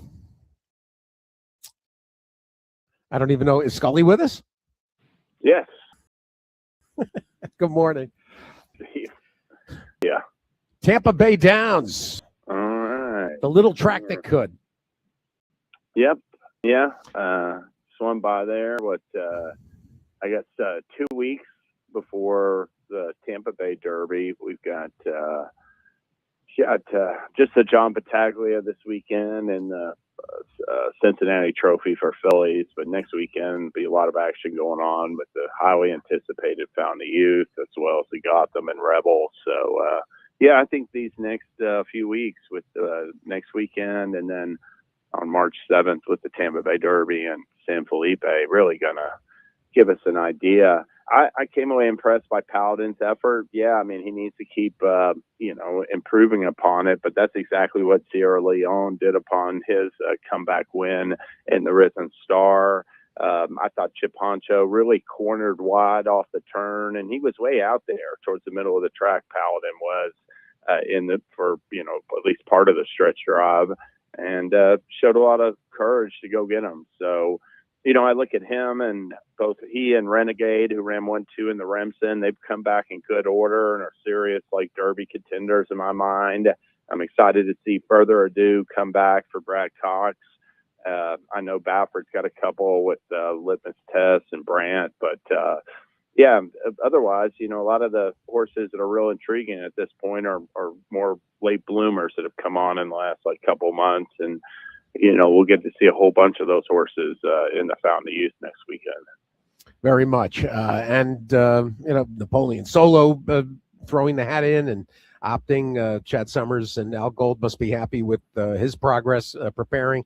It's going to be this is our opportunity to take a breath before things really take off. We'll be at Gulfstream next week. We'll be back here at Tampa. We're actually splitting Tampa Bay Derby week. We're also going to spend 2 days at Oaklawn for the HBPA convention as well. So, and then NHC. So it's all happening. And speaking of NHC, let's take a look at this week's tournament options. Yeah, the tournaments tab at Twin Spires really got a ton of events going on this weekend, highlighted by the $1,000 Oaklawn KDBC NHC qualifier on Saturday, and that's $500 bankroll, $500 of the prize. But we've got all kinds of events at Fairgrounds, Oaklawn, Turfway, and and parks and other tracks as well going on this weekend, early next week. Like I said, check out the tournaments tab. You can see details and the full schedule. Yeah, and there's some well-priced qualifiers too. Like for instance, today at Fairgrounds, $160 buy-in to try to get to the Tampa Bay Derby Oaklawn weekend contest. So there's ways to, the richer, the more expensive contests take advantage of the play-ins and the tournament tab, the drop down. And when it comes to offers, this is it's all Turfway all the time actually this week and this weekend. There's one promotion that I want to note here for people playing ahead next week. On Wednesday, and we've only got the one more February Wednesday. Wednesdays, hit three exactas at Turfway on the Wednesday night card, and you'll be in a pool for a $3,000 hit it and split it. Yeah. How do you beat that? That's a good one for sure. Right? I mean, look at all the offers we have going on. It's all Turfway. $2,000 late pick 5. There's also the $10,000 win ladder tomorrow. Absolutely, yeah. Our popular win ladder goes to Turfway tomorrow. We have one today for $5,000 at Maidan, so that's still going on. And then, we're going to pay people for cashing, at least $10 win bets. It's got to be your first single bet. And it doesn't have to be $10. It just has to be a minimum of $10. And we'll have tiers, and we've had some big payoffs, $5,000 payoffs in there just for being right. You get rewarded twice essentially. Nice. Take advantage. Don't forget, you got to opt in. That and as you start playing each day, take a look and see what's available, because there's money it's like finding money in the street. James, you can help people find money in the street with this weekend's selections. Go ahead. Yeah, I'll start off first off just the Kentucky Oaks qualifier tonight, the Cincinnati Trophy at Turfway. I think Dame Laura. I wouldn't be surprised to see her run well, and she's the deserving morning line favorite. I think she's very dangerous in there. But I'm going to give the edge to number 11, Resist. And I like the heart she showed last time after just a really tough trip, I thought. She broke it says 7th there, but 2 starts out of it, she was up at 2nd, and Mankata tried to wrestle her back, Resist, in this January 22nd allowance. And, I mean, she was caught just ridiculously wide into the first turn, then settled off the pace, and really I thought made a nice move on the far turn. The only problem was she got swung like about 8 wide into the stretch. Looked like she was going to run out of gas after that trip, but she just kept finding more to get up and win a photo. So I think she's eligible to get a better trip tonight, hopefully. And I think she's a candidate to move forward off of that. I thought that was a really gutsy win. Her numbers are solid in both races at Turfway, 2 for 2, and 10-1 on the morning line. I think, even if I have to play a Dame Laura Resist, exacta as well, I think there's value potentially with Resist tonight. It's going to have to work out a trip. Yeah, I'm telling you, though, she cannot get caught as wide as she was last time on both turns. Just ridiculous. And hopefully she settles back and he can find a way to get over and not blow it so far, especially turn it for home. There's also the seasonal debut. I'll tell you who's might be, and I don't get the morning line, James, because I printed this well in advance. Darren Miller brings back that Wanzi Weather, who's a maiden, but has run some nice races, and is kind of sneaky in here and manages to attract Luan Machado. Leading rider. He's one up on Walter Rodriguez going into this evening. Right? Yeah. For this, this current meet, not taking it to December stats. An aggressive place to bring this horse back. She's 20-1, and my other take on it a little bit was, Kelsey Danner has these two horses in there, and I almost like the longer shot horse a little bit. Map of the Moon, could be a really nice filly. Obviously, 3 for 3. But I'll mention a horse that was, but I thought that pace last time was just ridiculous. There's a filly in an allowance on Saturday that was in that Gal race on New Year's Day. And that Sassy CW, who was a 2-time stakes winner as a juvenile for Larry Ravelli, and her only loss came on turf. She just quarter horsed it. It says 8.5 up at the first call. I thought she was up by 12 to 15 early, and she ran dead last at 8-5, Sassy CW. But that race just was absolutely destined to fall apart badly. And I'm a little bit dubious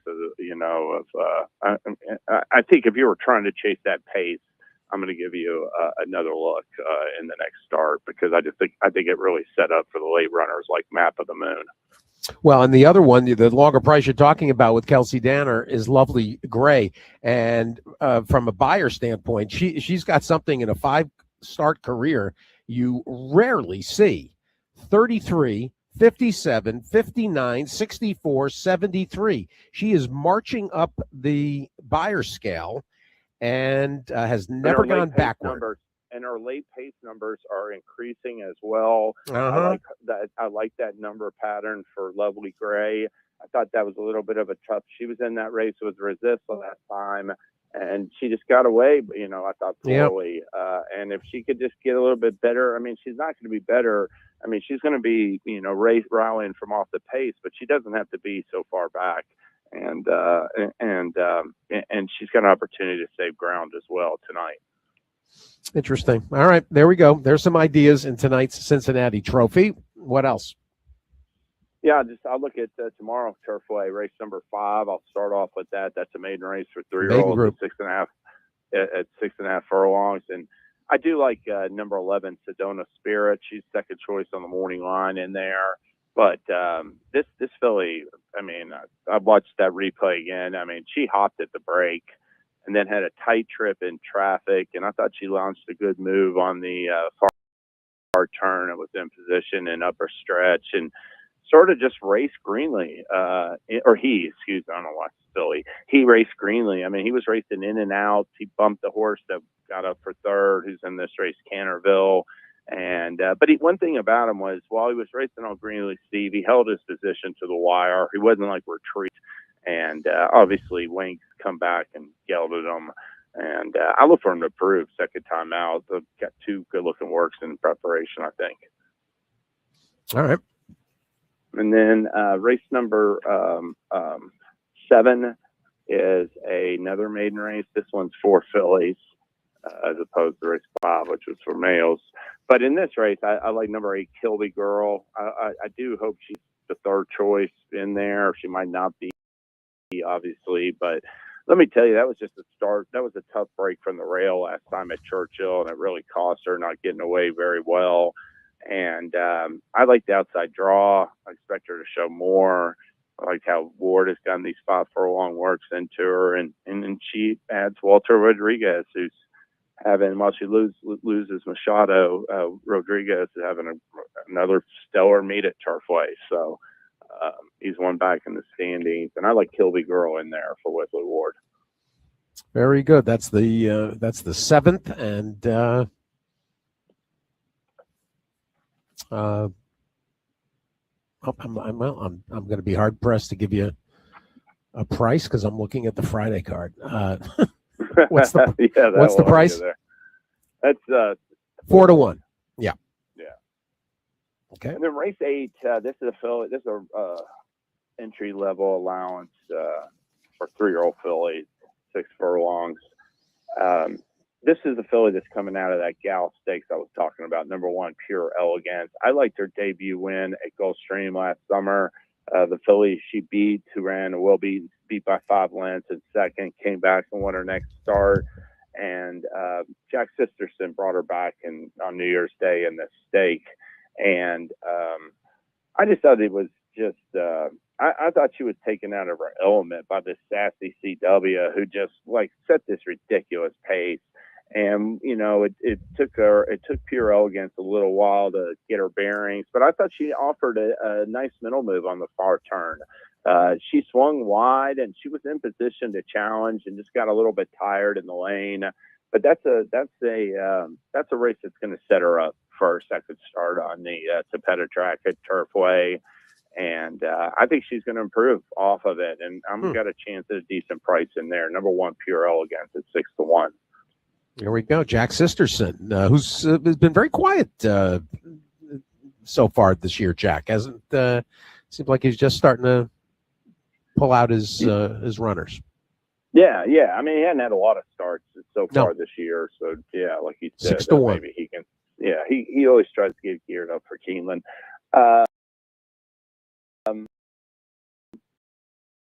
The race number 9, that's the John Battaglia Memorial. And one thing about it was I did think Street Beast got a pretty soft course. But I don't think he'll. I'm hoping Baytown Dreamer and Aces Honor, maybe somebody else sets it up. I think it'll be interesting to see how much money Atfield takes, because I thought that was a sharp win in the Central Park on turf last fall in his comeback for Morley, and even this Stop the Car. You know, he's got some turf synthetics in his bloodlines, and he really ran well the first 2 times out for Brendan Walsh. So I wouldn't dismiss him. Played at turf like Steve. The last 9 starts over the last 10 thirds, so his horses are firing there. But I'm going to give the edge to Map. He's a half brother to, Power Squeeze, won the 1.25 mile Alabama. And I thought, you look at his first, he took 3 races to break his maiden, did so in a nice maiden at Kentucky Downs, and then came back and just crushed allowance rivals at Keeneland. And while he was rallying in all those races, and none of those first 4 starts last year was he like dead last in the early going. And Cox brought him back off that 3-month layoff in that Leonatus, and he just got away slowly. He just sort of walked out of the gates. He didn't have trouble, but he was away like a length or length and a half behind the 7th horse out of the gate. And that led to a tough trip, considering that Street Beast was just up there walking. He swung wide in the stretch and really came with a good run. He's going to improve upon that second time out. He wants more ground too, and I like full effort.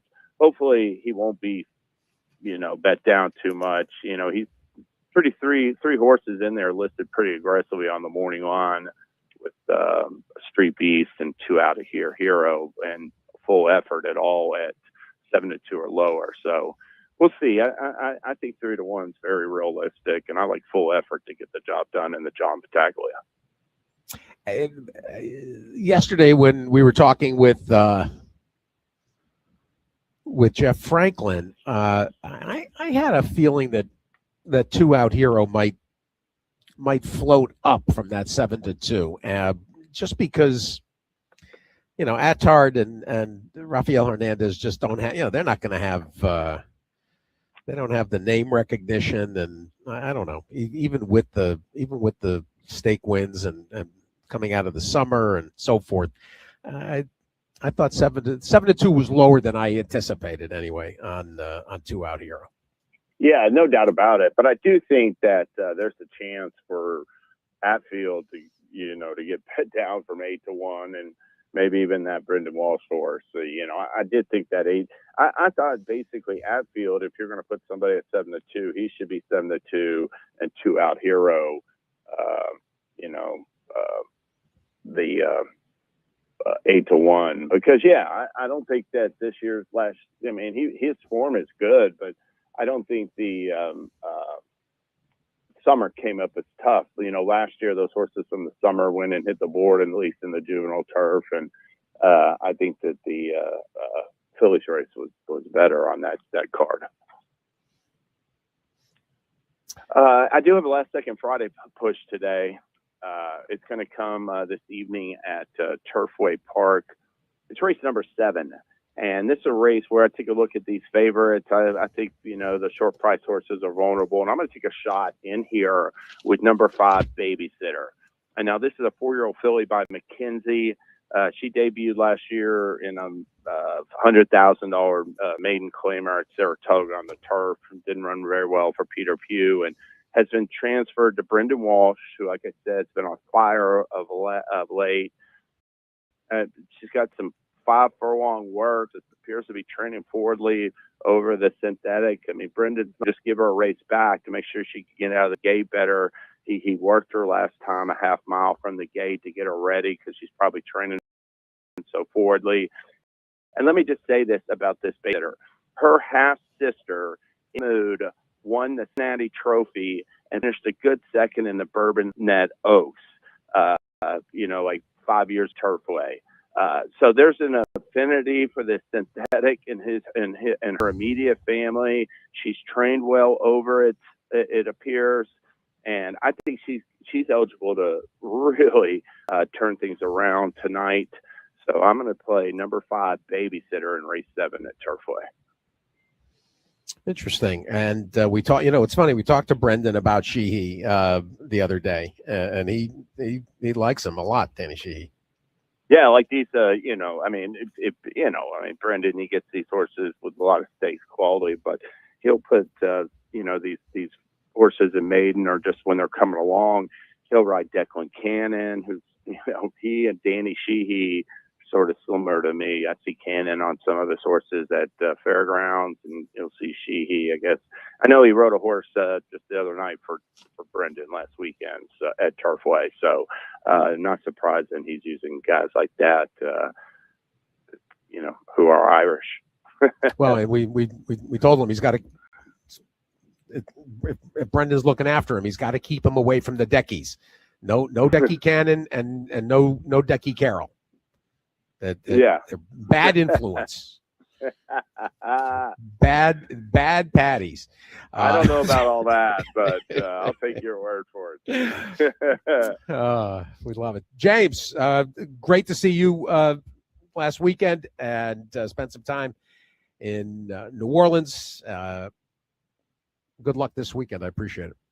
All right. Thank you so much. My pleasure, Steve. You have a good weekend. James Scully, everybody. James_Scully 111, but less present on Twitter than he is on the Twin Spires platform and all the there's the jury and all the analysis and some of the best bets and the bet againsts, and of course with all the work at Brisnet too, including James's long-running Kentucky Derby report. He's been doing it forever. That's how I first encountered James. Must have been, I don't know, 2002, 3, something like that, probably. The Kentucky Derby report, the old the Brisnet Handicapper's Edge, and that team that team is still intact, including the Quiet Assassin. Lou Masri, as promised, is going to join us, and we got 2 topics for Lou, who, in addition to kind of joining the chorus of critique of the Jockey Club, is also stalking the NHC Tour title, sitting 3rd. You see him on Twitter, and the Westlake Racing tag is how to find Lou if you aren't following him already. And we welcome Lou Masri. Good morning. Good morning, Steve. How are you doing today? Sounds like a great show. Well, it's been a fun morning. I ended up popping in at Tampa Bay Downs because I'm in Clearwater with the wife for the weekend, and I said, you know what, the show's always better from a racetrack. or from the NHC. And you seem well poised. Before we talk about some of the things you've been writing about, talk about your contest play and getting ready for Vegas. Yeah, I enjoy playing in the contests this year. I've just, sometimes it takes a little luck and it takes a little time. So I've been, I guess, having a good handicapping year. I'm sitting third right now. I think there's a couple weeks to go in tournaments that would get me enough points to move up the ladder. My picks are in for today. I've got a busy day today, so I put them in last night. I've got to look for scratches, and hopefully if I could get a top 2 or 3 finish today, I can move to the lead or if very close to the lead. So looking forward to it. It's really a lot of fun, and just the experience in Las Vegas and having an opportunity to win, the money that's, given away. I think it's about $800,000 for first prize, give or take. And anyways, it's always fun, and it's a year-long kind of journey. But here it is. I happen to be sitting near the top. Looking at the leaderboard, Dave Nichols, 24,492. Jill Matzett, she's stalking him. She's 60 points back. And then you're another 48 points back at 23,784. Dylan Donnelly, who is a perennial, he's after you. And I tell you, Lou, it's very different. Many years, the winner of the tour distances themselves from the rest of the field. This is a very tight leaderboard, tighter than usual. So it'll be very interesting last couple of weeks here. How many times have you qualified for? I've qualified twice this year. I qualified twice last year as well. So nice. I've got 2 qualifying positions, which is great. And just looking forward to it. You know what? It's just more enjoyment for me. Love to have a good time and, spend time with people that come from all over the country in Vegas and, a lot of familiar faces. And so it's, that's what it's all about for me.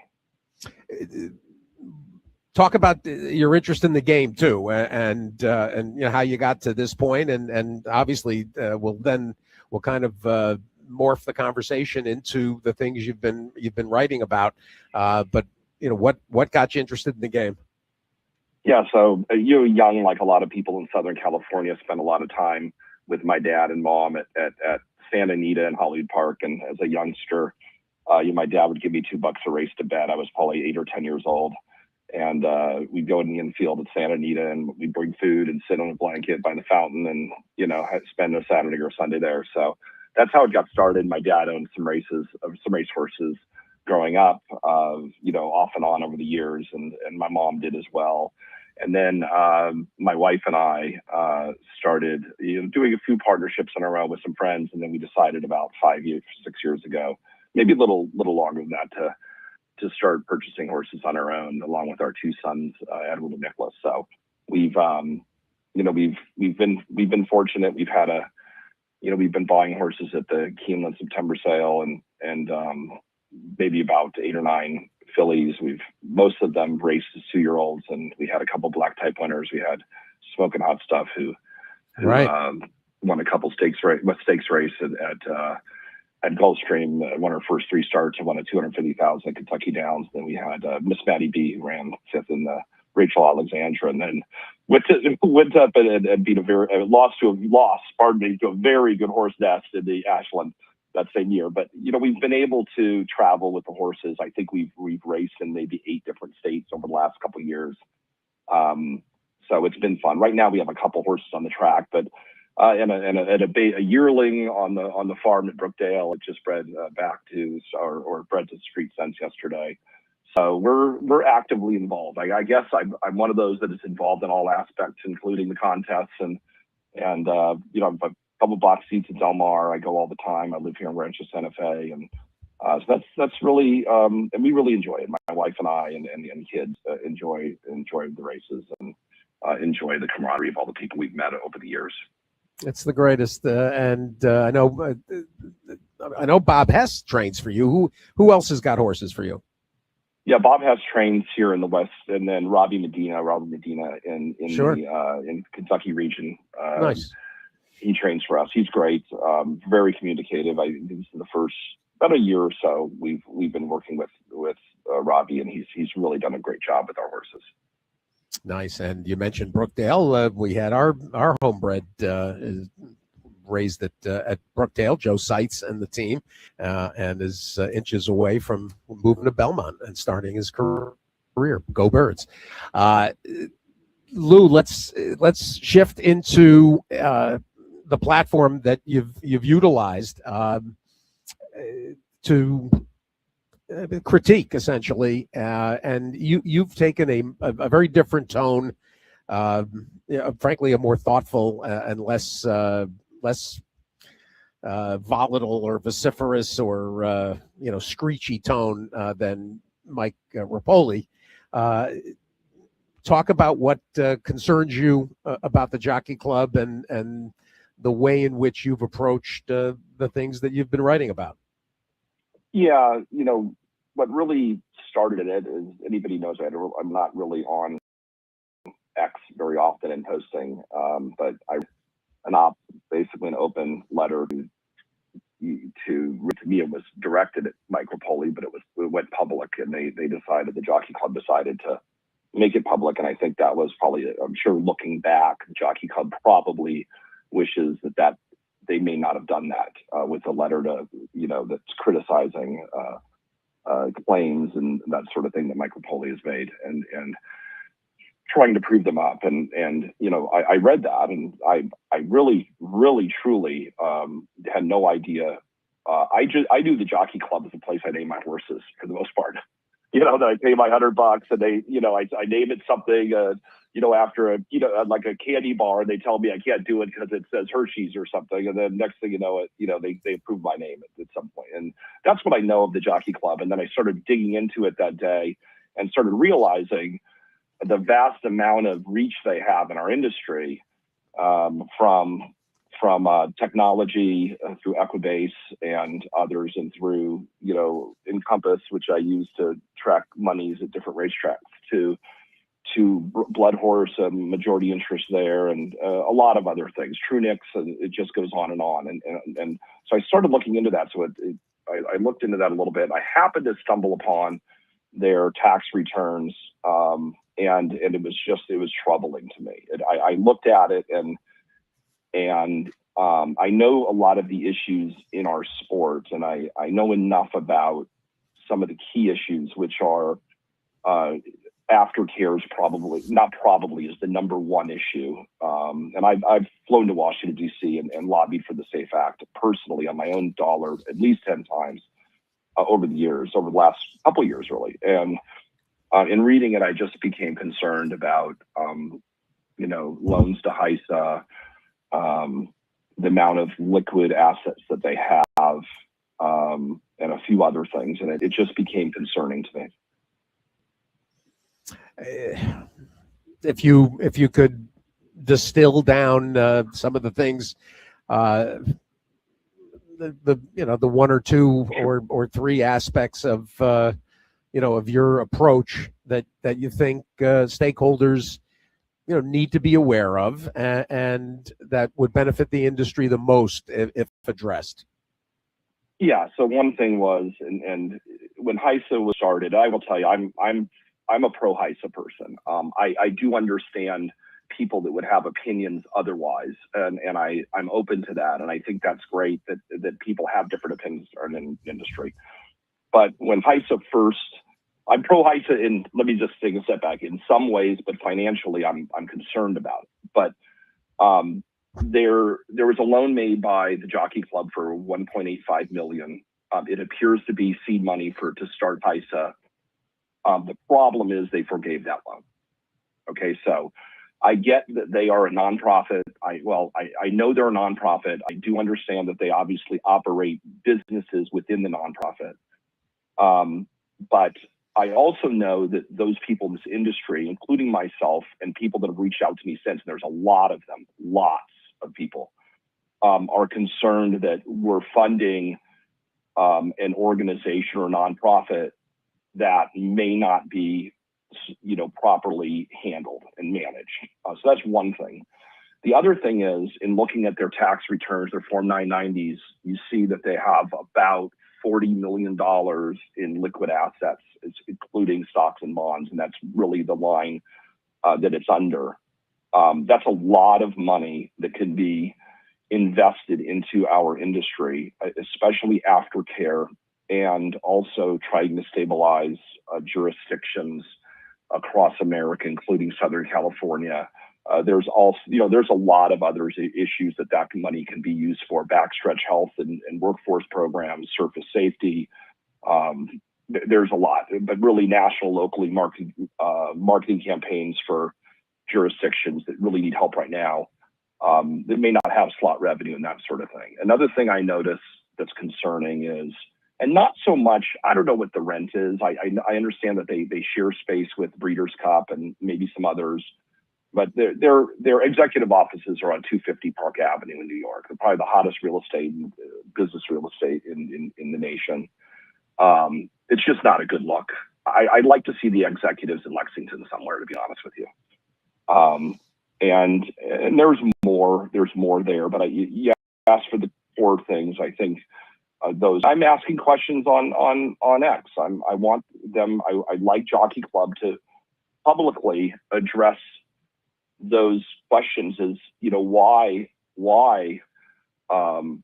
did they loan the money? Why wasn't it repaid? Why did they forgive the loan?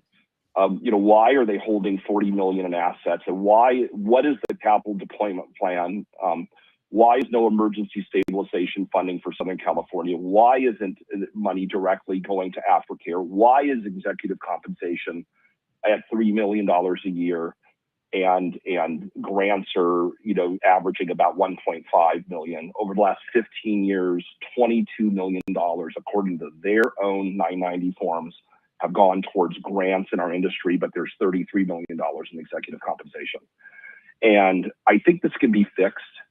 To me, the Jockey Club is choking our industry with all of these different entities that aren't really open to competitiveness. And we could talk more about that if we have the time, or maybe on another show. But certainly, these are all questions that need to be answered. I will say Jockey Club reached out to me about, early February, asking for my phone number. I gave them my number, but I asked them to please answer the questions publicly. I don't want to have conversations behind closed doors. I think that our industry, in all fairness, deserves answers. And that's what, I asked for. I have no problem talking to the Jockey Club. I'm still working on my due diligence. I have several people that have come to me and told me about different things and things like that. But I want to, before I talk to them, I want to have a full understanding, and not just them, Breeders' Cup and some others that, that I know. Breeders' Cup has a lot of money as well, and I think it could be useful. Lou Masry joining us, Westlake Racing on Twitter, if you want to follow Lou. And I saw a lot of the missives, and the way I thought the way you've asked the questions was very fair, and was happy to have you visit and talk about this on a wider basis. What kind of reception have you gotten, and what would you like to see happen, Lou? And how do you think the Jockey Club can, and I suppose if you want to throw in the Breeders' Cup, how can these industry organs better serve the wider interests of the game? Yeah, I think we have to start with aftercare. I think that's the starting positions and with dialogue. There's between the two of them as of the end of 2024. It's probably higher now because the market was good last year. They have over, as we know that aftercare isn't properly funded in the United States. Certainly not even close to properly funded. I know Mike Rapoli has put out a funding model that seems like a good roadmap, which would include, funding sources like the registry, sales, stallion owners, track starter fees, and the Breeders' Cup, and maybe there's some others there. And I think that And I challenge the Breeders' Cup and the Jockey Club to soon, because we can't wait. We can't wait for a plan where we wait another 9 months to a year, put a plan together, and then gradually triple money into aftercare. And then now we're sitting at the end of 2027. If it requires $20 or $30 million a year, then we need to seed that. There's money there. The money exists. I don't think, for example, if Breeders' Cup put up, for example, 13, 14 million in Jockey Club, $6 to $7 million to seed aftercare, put some committees together, start talking about how we're going to put the funding model together that could ultimately start in 2027, because it takes some time. For example, sales agent organizations like Fasig-Tipton or Keeneland or OBS would have to change contracts. They'd have to do some things if there was going to be some money taken out of sales. So there's a lot of things that need to happen. But I think doing seed funding, and I'm challenging them. I think, this maybe by the mid-March to get together with someone like Mike Rapoli again. I know they met before, and Mike does have a strong personality. My father had a strong personality. A lot of people I know do, and a lot of people don't. But the bottom line is we need to get together as an industry soon and put some of this money to work. This is monies that I know the industry has funded in a roundabout way. And I'll tell you, this is not a knock against the people that work for the Jockey Club or work for the Breeders' Cup. I know a lot of those people, very good people. I meet them at the Breeders' Cup. Matter of fact, that's the greatest 2 days of racing, in my opinion, that I go to every year. Okay, but there's more than adequate reserves for both of those companies, and I don't think either one of them can say otherwise. So if you ask, what's the first step? It's that. The first step is funding aftercare and getting it going and getting it to a $20 to $30 million a year investment of the entire industry where everyone has skin in the game. And the other is taking a look at, what I consider a monopoly and maybe privatizing the data. A lot of professional sports, all of them have big data contracts, from MLB to NHL to NFL. And we can utilize, I don't think it's been utilized properly, not even close to properly, on a domestic and international basis. And I think that there's a lot that could be done. And what happens is once you open up some of these, you can grow I just feel like there's a chokehold on it. And I'll be quite honest, I think the Jockeys Club, the way they're designed and organized, I think they cause some of that. Well, they've controlled the data, and obviously, there's administrative elements to this. So this is an old topic that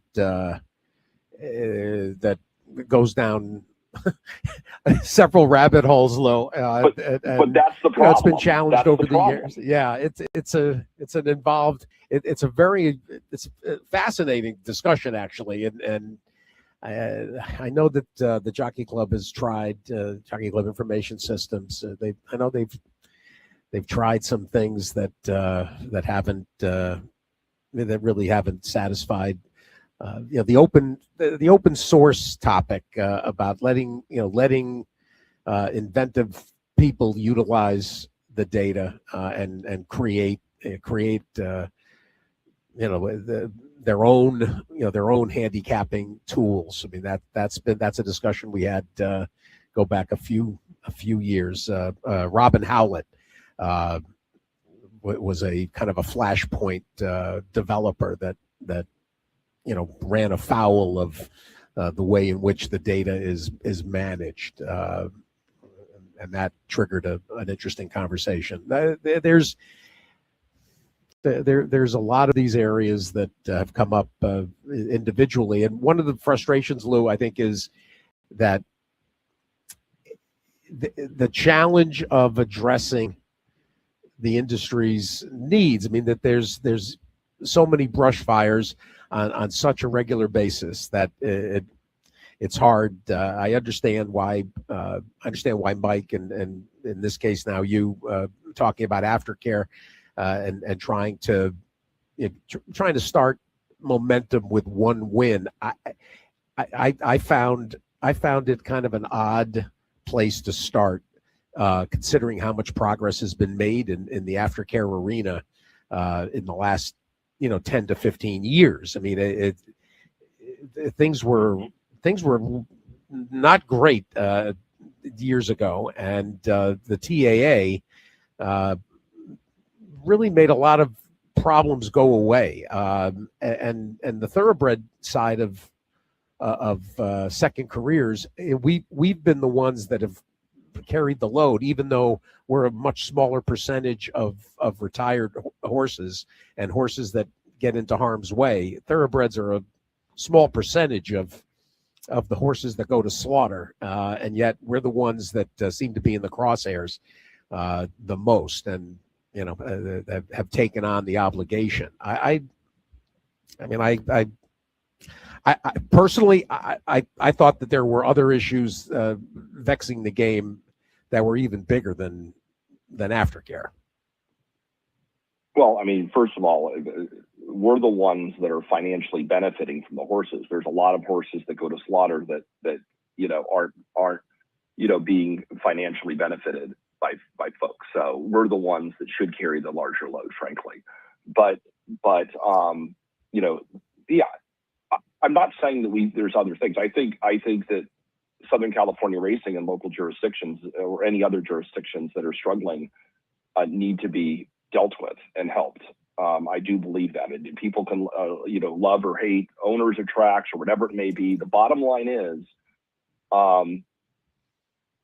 we need help. And I don't think there's enough, going on there as well. Okay.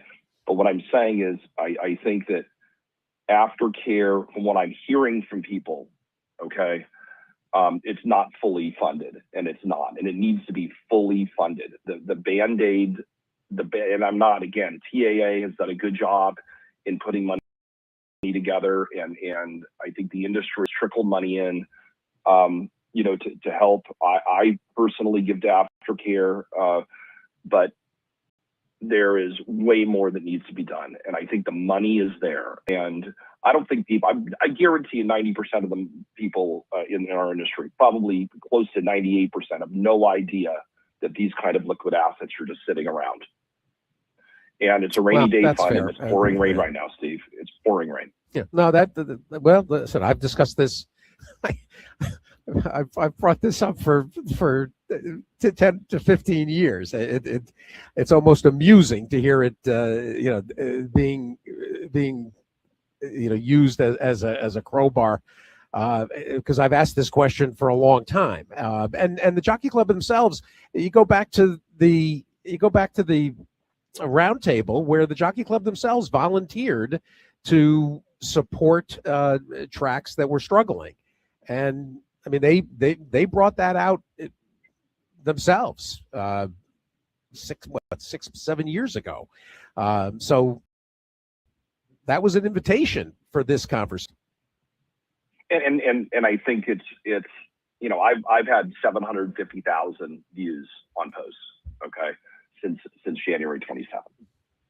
And I think we're at a point where I think the public's starting to become more aware, frankly. There's a lot of folks in this business, top to bottom, from very large individual horse owners like a Mike Rapoli, partnerships. There are small stables like myself who have 2, 3, 4 horses racing and a couple breeding. And I think at this stage we're at the point where, and I'm going to keep rolling here. We're at the point where I think the public's starting to understand. They are. And again, I may have moved the needle from 98% to 92%, but that needle can keep moving. And what I'm saying is, I think that we need to take these issues and move them forward. And personalities are personalities, but I don't think I've ever been in a meeting where I haven't had different personalities in a meeting. And also there should be committees. There should not be, just a group of 8 or 9, 10 people or 20 people that are making decisions of our industry. And I feel that way. I think as a small owner, I feel that way. Every good organization has, I want to get too deep into some of this stuff, has special sports organizations have commissioners. And it's not so much the commissioner's more of a kind of a, flight control person. But what they do have in these organizations is a lot of committees. We could have growth committees and marketing and safety and service committees and aftercare committees and capital finance committees and international strategy committees where you have, instead of having a group of 10, 20, 30 people, you have groups of more that are giving recommendations and making a difference. So I just think the structure is off. I think there's more that can be done. I think we need to open up opinion to people that are, in the entire, all aspects of this business. Trust me, I don't feel as a small owner picked on at all or bullied. Trust me, I won't get bullied through this. I can assure you. But certainly I think that one should have representation. Everybody should be at the table. And I feel like our industry, although I know people work hard with these organizations we're talking about, the bottom is they're very close, being exposed now. Lou Massery, Westlake Racing. You want to follow Lou on Twitter, and great to meet. I'll see you in Vegas in a matter of weeks, and we'll talk more. And you've got a reasonable approach, and I say all the time we all need to pull in the same direction, and we all want what's best for the game and to be good stewards of the game. And the voice is well received, so I appreciate it. Well, thanks for your time, Steve. Have a great weekend. I'll be watching the races like I do every weekend, and hopefully luck will be on my side, and I'll move to the top of the leaderboard. So we'll see. It's a great. It's racing's fabulous. It's a favorite thing for me, and have the show, and obviously get out to the, with all the different guests that you have.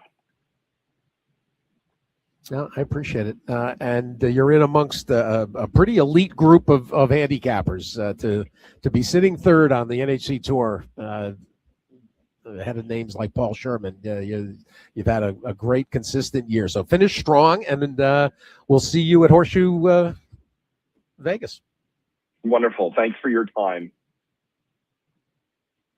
I appreciate it. Lou Massery and Westlake Racing Stable. And Lou's got a personal account too on Twitter, but the racing topic, Westlake Racing.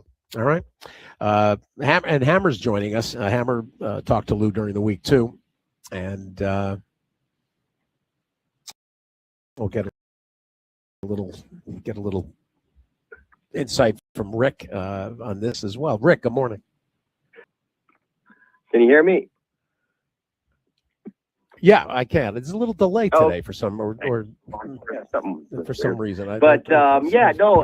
mentioned that. I got a call earlier this week from a mutual friend, and he said, "Hey, you've been reading the stuff online from Westlake?" I said, "Yeah, I have, as a matter of fact." He goes, "Hey, the guy who runs it, Lou Massey, I think he'd like to come on the show." And I said, "Okay." And then I mentioned it to you, and I said, "You know what? Let me just offer to give him a call and kind of feel him out." And I tell you what, I was happily, I got done with the call. It was wow. I wasn't talking to some hothead, some guy with a chip on his shoulder, and well, yeah, we got to do this, that, and the other. Very level-headed, as you all. And we were going along. I don't know whether he said it to me or I said it to him. It was like, "Do I know you? We met Because everybody thinks you're from California, you know everybody, right? Everybody knows everybody, and because he was used Bob Hatch as a trainer, I think that's where the commonality is. And probably when we see him in Vegas, we'll be like, yeah, I know you. But he seemed rather level-headed, and after reading some of his stuff online, he had some concerns that have been brought up, earlier, like you said.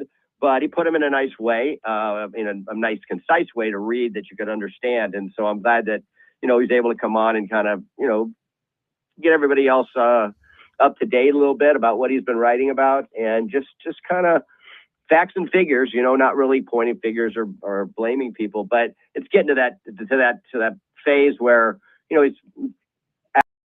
asking for a call to action. And I think where we need to sit down, powers that be need to sit down and say, hey, let's get a few things done here. But I'm glad he was able to come on. And then, I found out yesterday that he was third in the standings at the NHC, and it's like, he moved up a couple more notches. It's good to, and it's nice to know that, here's a guy that owns horses and he's a player. And so gives him a little bit more credibility, right off the bat. So he cares. Obviously, you can tell he cares about the game, and he's willing to talk about it, and obviously donate some of his time if he has to. So I'm glad you had a chance to interview him. No, between the two topics, and he's right in the mix with the tour leaderboard. I don't remember it being in that that compact where there's literally the top 5 or 6 are within striking distance here, with the amount of scoring opportunities that are left. So this will be interesting. I this was a good opportunity, given that it's a little bit of a quiet weekend around the game, and it also gave us the chance to talk to Clint Bentley earlier this morning too about his movie Train Dreams, which if you missed that, I invite. I did hear that. I like the song. I figured Nick Cave would be a hook for you. I like the song. And speaking of songs, I mean, you're supposed to be talking to me I'm supposed to be talking to you from Music City, Nashville, our annual trip out there to see Billy Strings this weekend, tonight and tomorrow. I had to call off a couple sinus thing for me, and I was told not to fly. So unfortunately had to put that on hold, and but rescheduled for Savannah in April. So we're shifting venues. So we'll head down. We'll go to End Market Arena and check that out. So pretty wild. Had to get to do all the cancellation. All the cancellations yesterday, hit the button, and it's terrible for me. Like, safety was like, do you want to cancel this trip? Are you sure? Yes. Do you want to cancel the plane? Yes. Do you want to, so all done. It's gone. And, but you know what? A quick travel story. In all my years, something happened to me when I did was cancellation. So boom, I canceled. United canceled. Boom. I got an email yesterday from Southwest Airlines saying, you didn't show up for your flight. I'm like, what? I went back, and sure enough, I had made reservations on 2 separate airlines. Sold one, and who does that, right? I've never done that before. So I called up Southwest, and I go, I didn't show up. They go, yeah, I know. And I said, what happens? They go, you're out. You lose your funds, whatever. And I said, you got to be kidding me. And she said, well, how long have you been a customer? I said, 20 years or something, 20, 30, 40 years. Have you ever taken advantage of the one-time, forgiveness thing? And I go, no. So she looks it up, and she goes, yeah, unbelievable. She goes, everybody you get a one-time get-out-of-jail-free card. And she goes, nope, you haven't. That's funny. We're going to send you give you credit for the flight. And so Gina and I, we got credit for the flight, but kind of a, crazy thing. So don't make reservations on 2 airplanes of the same city. So crazy stuff. That's pretty. And it is pretty funny. I mean, I was going that before, so kind of weird. I just want to, we've had since we started, talking about John, I think last Friday it was, and just listening all week. And everyone's got a different story. I lived to hear Greg Gilchrist on there. I haven't heard him for a while. I didn't know the association, but you find with John, he's intertwined with so many people, and in common is everybody's, talks about leaning on fence, and having them just talk about stuff. He was just that kind of guy, and it just, brings a smile to your face every time about it. And then listening to Mike, was it yesterday? Mike Smith? Wednesday. Yeah. I think it was yesterday. Yesterday. I had seen him on Saturday at the track, and he was telling some Zenyatta stories, and it's just, it's everything's good. Everything's just the same thing. So,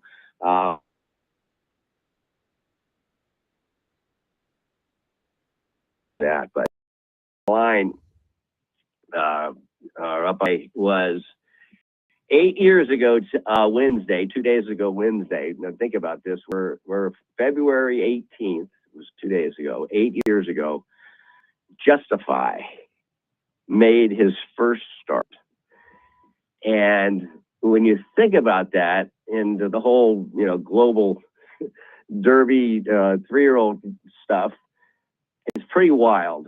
And, I have a flashback because I was, somehow involved with this horse early on in his career and a couple of memorable situations. And I flash back to that morning, which would have been a few days before the 18th. And about this time in the morning, 8:30 here, 9 o'clock, we're taking entries for some Sunday race at Santa Anita, and running around the office, normal hectic morning. And I walked into my little office there, and Baffert's sitting in there. And so he stopped by during the races and on the way in, way out. And if it was there a different time, like an odd time like that, there was always something going on. And I figured, probably wants a check cashed, or, he's got some, people coming on the weekend and want to make sure get the tables or whatever. And he sitting in the chair, and I sit down, and he very calmly says, "Hey, how's that third race going?" And I looked down, and entries were pretty good that day. And I go, "Yeah, you know what? I think we got 2 or 3. Bring it back next week. Because it was a sign, no big deal. We'll bring back next week. We'll make it some time." Calmly gets up, shuts the door, and says, "You got to make that race." And I was like, I looked down at it. It's a 7 furlong maiden race. Yeah, what's the big deal? We have them every week. And he says, "No, I got a horse that is in there that I think can win the Kentucky Derby." Okay. So now the hair on my arm is standing up right now. But you can imagine. So, I've worked with Bob for 20 years, been around a lot of good horses. He has. And, he doesn't give out too much information on his horses. He's like that. And I've never heard him, let alone say he likes a horse. Hey, make this race because I really, this horse can really run. But to make a statement like that, it was just kind of like, excuse me? He goes, no. We got to make that race. This horse, we got to get him started. And that's all he said. He walked out the door. So I immediately picked up the phone, and of course, who I called, Jimmy Ventura. And he said, I go, "Sit down here." I just heard something I never heard. You can't even make this stuff up. Baffer came in and told me about this thing. And what's the horse's name? We look him up. Justify. Okay. So then I walked across the hall. Danny Edson was my assistant at the time, and I shut the door there, and I told him the story, and he goes, "What?" I go, "Look, we got to make this race." So, long story short, we got 2, and the race went with 5. And so Sunday afternoon, I went out in the paddock, and I go, "I'm taking a picture of this horse." How many times you take a picture of some horses starting? Anyway, got the horse, took a picture of him, and of course he went on and did his thing, and the allowance race that came next was a story behind that too. But read Lenny Schulman's book, Justify. But it's just hard to fathom and that a horse could make his first start in February and go on and do what he did. And I still marvel at that, and was lucky enough to be there at the Belmont, as a lot of us were, and see him finish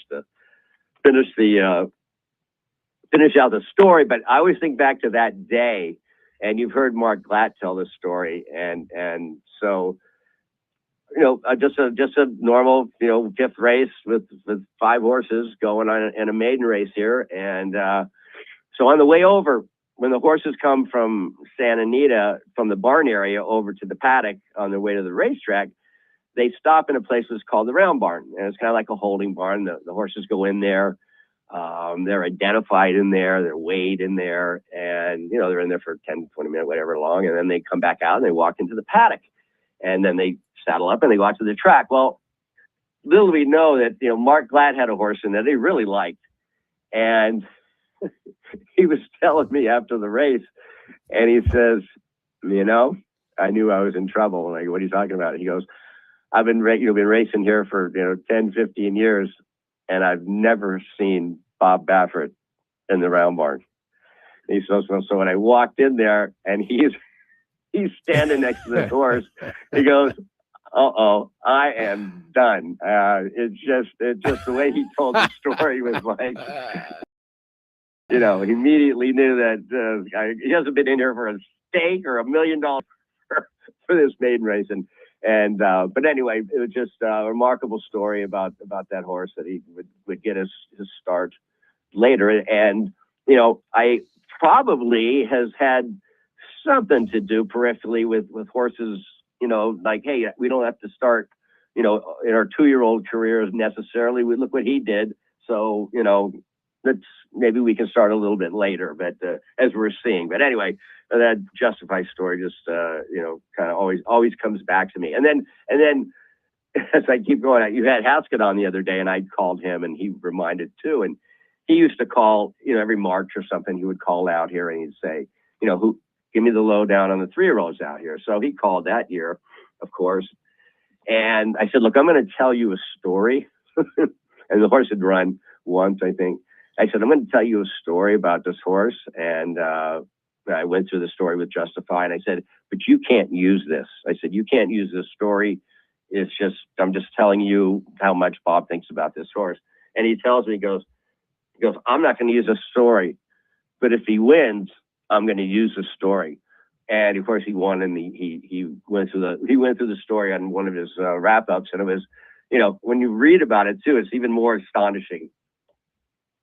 That this horse did that. But anyway, that just came flashing back, and I put the story, the picture up of Justify on X the other day, and it's just kind of cool. So anyway, real quickly, I know you got David to get on. You had Brad on earlier, but double reminder, today, pick 6 carryover, the regular $2 pick 6 carryover. I think there's about 35,000 in there. And then there's a double carryover for the Sunset pick 6, which that's today too. There's 64,000 in that. So you might want to take a look at that. That's the 3 races from Gulfstream, last 3 races at Santa Anita, $1, 15% takeout, retail only. And once again this week, DRF has a special up, free PPs for all day today.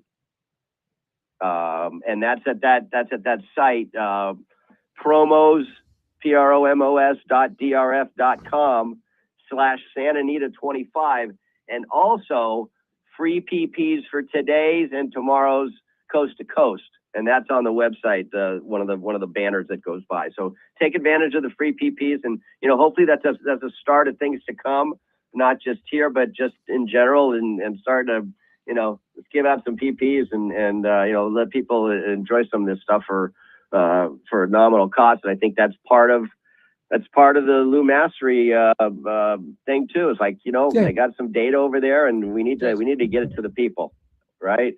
I'm talking about that for years, but anyway, a good sequence today you had Brad on earlier talking about the races.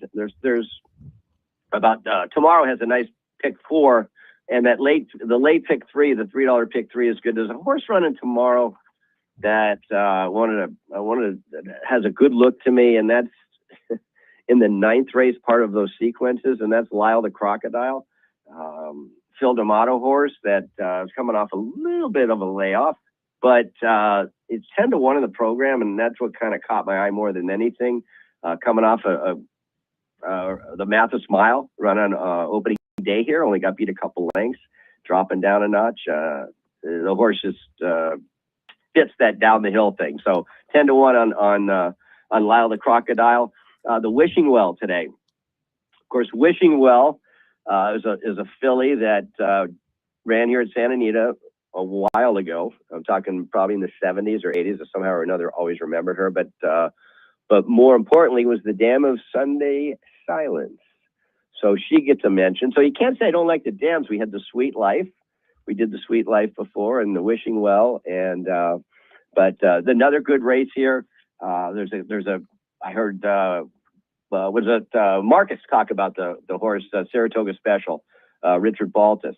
So whether it was named after the Saratoga Special, coming from England, they got a big distribution for that, if that's what he's named after, or she's named after. But she looks good, first time USA, gratefully, and then Neil Drysdale with a South African bred in there, Egyptian Mouse. So lots of action. The rain has stopped. Yesterday it rained, but I think we're done, and I think it's going to be clear from here on out. So take advantage of the free PPs.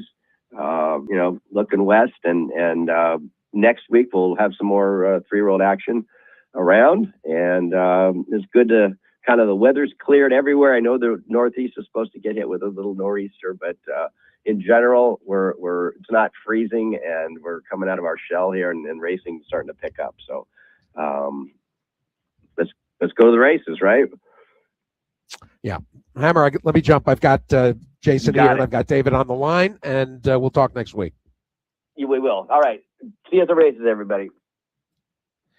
It's funny. Hammer mentioned that horse of Glatz in that race against Justify. That horse was Camby, who broke his maiden later on, and it just so happens that Mo Forza, the really nice horse of Peter Miller and Barry Abrams, went on the run with Mo Forza. Mo Forza debuted in the race that Glatz horse broke its maiden, and it took Mo Forza a few starts to break his maiden. But I remember looking years ago at the Camby and seeing Mo Forza's name. David Aragona is with us online, and Jason Beam is sitting across from me with this surprise visit. Yeah. Me, not you. Yeah, you texted me last night at like 10 o'clock. Hey, I'm going to be there tomorrow. Okay, great. Well, how was David? Say hi to Jason Beam. Hey, Jason. Wow, I'm in great company. 2 of the best voices in the horse racing podcast radio sphere. So this is exciting for me. I feel guilty taking up airtime that David could be actually giving good information on. No, you're going to give out plenty, although you'll be back with me in 2 weeks. You always come down for the big thing. Exactly. Yeah. We'll be here for Tampa Bay Derby week. But real quick, Jason, because I know you got to get on air.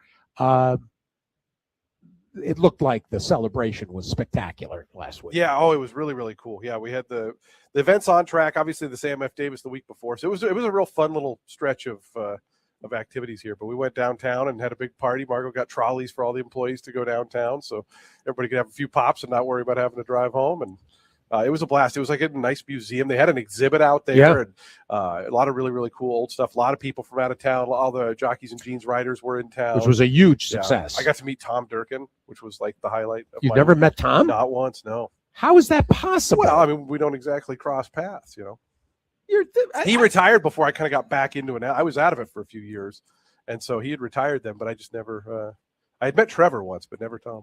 Well, and we're going to get a healthy dose of Durkin with the new biography coming out. Oh, I didn't know that was happening. Paul Volpone and Len Schulman. Okay. Who are worth the price of admission themselves. They've written I don't know, it's not really an as told to. It's a full-fledged biography. and it's supposed to be spectacular. I was going to say, I feel like he has the riders. I mean, a poet's sense. Exactly. Exactly right.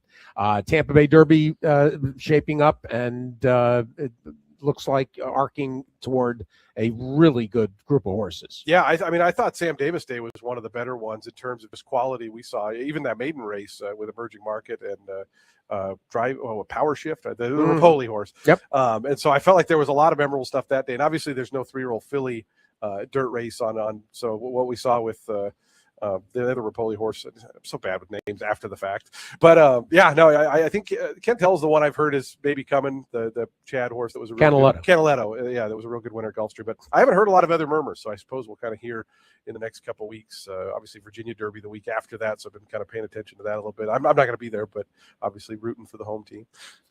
Who's calling? I think the same guy who did last year. He does the Kentucky Derby as well. Oh, they're bringing in one of the backup announcers. Yeah. Okay. Yeah, believe me, Frank Hoff, my boss there, he's so great. He goes, we got the plane ready for Travis to come over, and I said, oh, good. I said, I'll drive my Ford Escort up again this year, like I did last year. No, yeah, Travis did it last year. I don't know if they've announced it yet. I believe that's going to be I think it's kind of cool though. It gives him chance to be on the Derby Trail as opposed to just at the end. Yeah, except for that race, except for the 10 furlong race that he calls. Yeah. Well, that's only the end of he's the pot at the end of the rainbow. Well, this is a perfect segue as we talk about Tampa Bay Derby to Derby Watch conversation with David Aragona. And David, there was almost as much non-stake news the past 7 to 8 days as there was, results. Obviously, first order of business, your reaction to the Risen Star.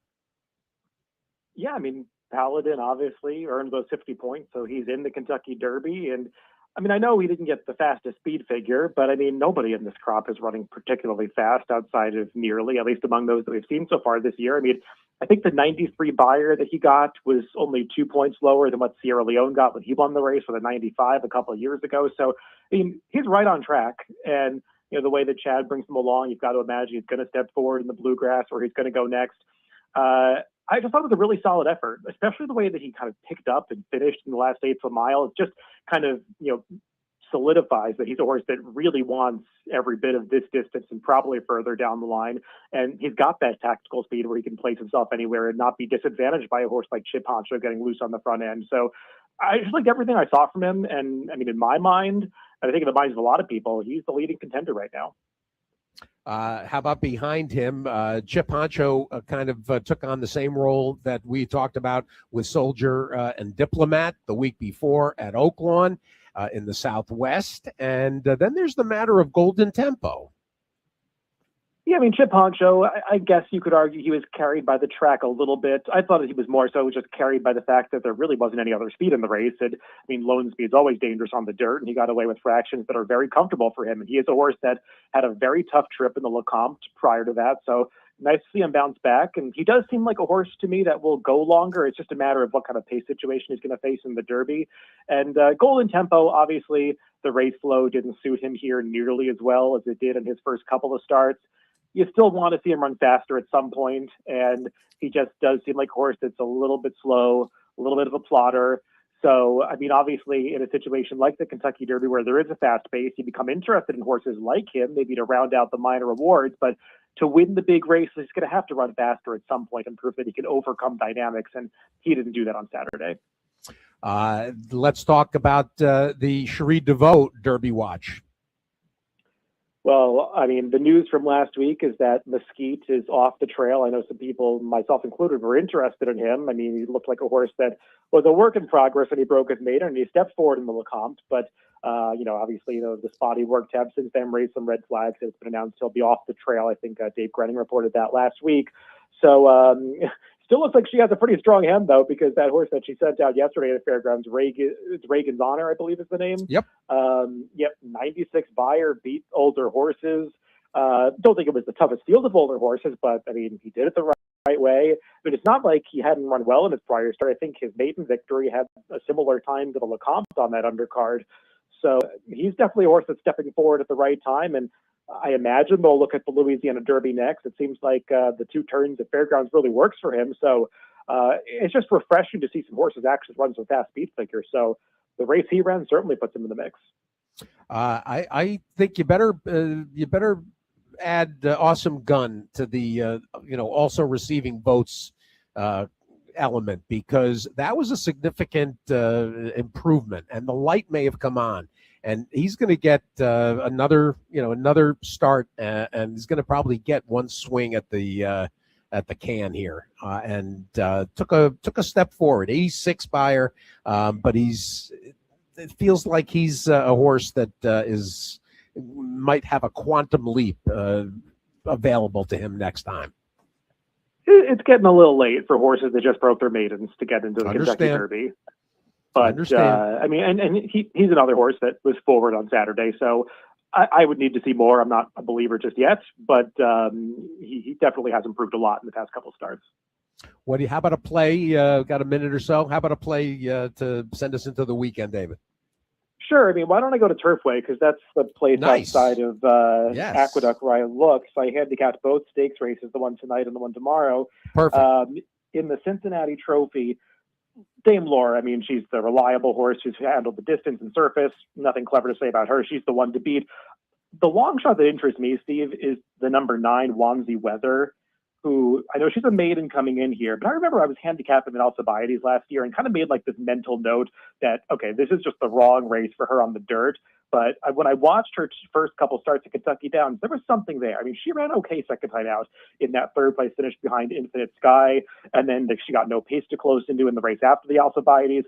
It's interesting that they're choosing this race to come back. Maybe they're getting too ambitious again, because they obviously got too ambitious in the Alcibiades, but the fact that she attracted Juan Machado to ride, there's pace in this race. I think she's a horse watching her run. I think she's going to take well to the synthetic surface. And she could be any price in this race. She's just going to get totally ignored in here. And I feel like she's going to outrun her odds. We'll see if she's good enough, but she's the price horse I want to get in there somewhere. I brought her up earlier with James Scully. I agree. I thought she was kind of a weirdo in here.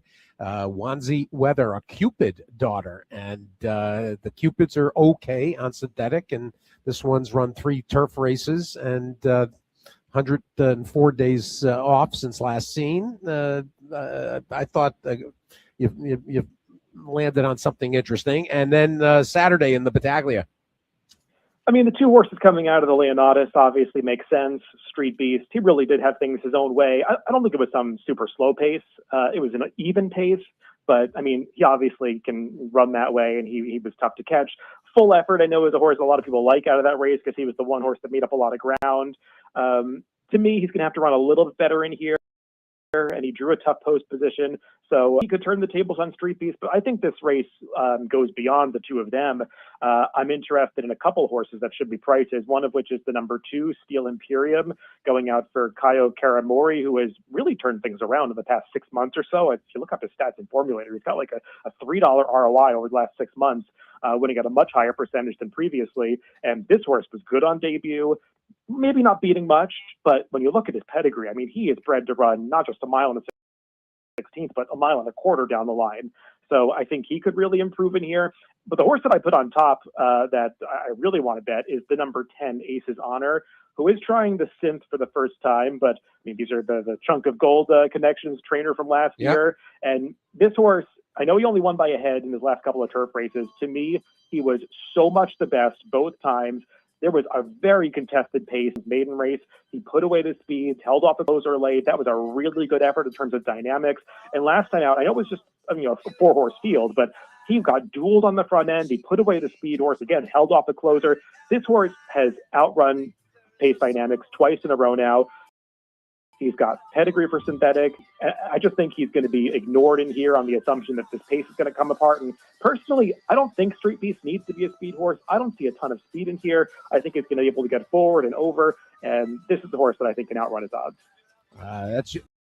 That is a David Aragona type of. Thanks a lot. All right. Good luck, Steve. David Aragona, Jason Beam, Hammer, Lou Masry, James Scully, Marcus Hirsch, Callie Francois, Brad Free, and if you missed Clinton Bentley, don't miss Train Dreams and the Academy Awards. He's up for 4 of them. Jason, we will see you in 2 weeks. Yeah, excited about it. It's a good time of year down here. Jason Beam, everybody. Beanie Awards. Talk to you Monday, everybody, from Gulfstream.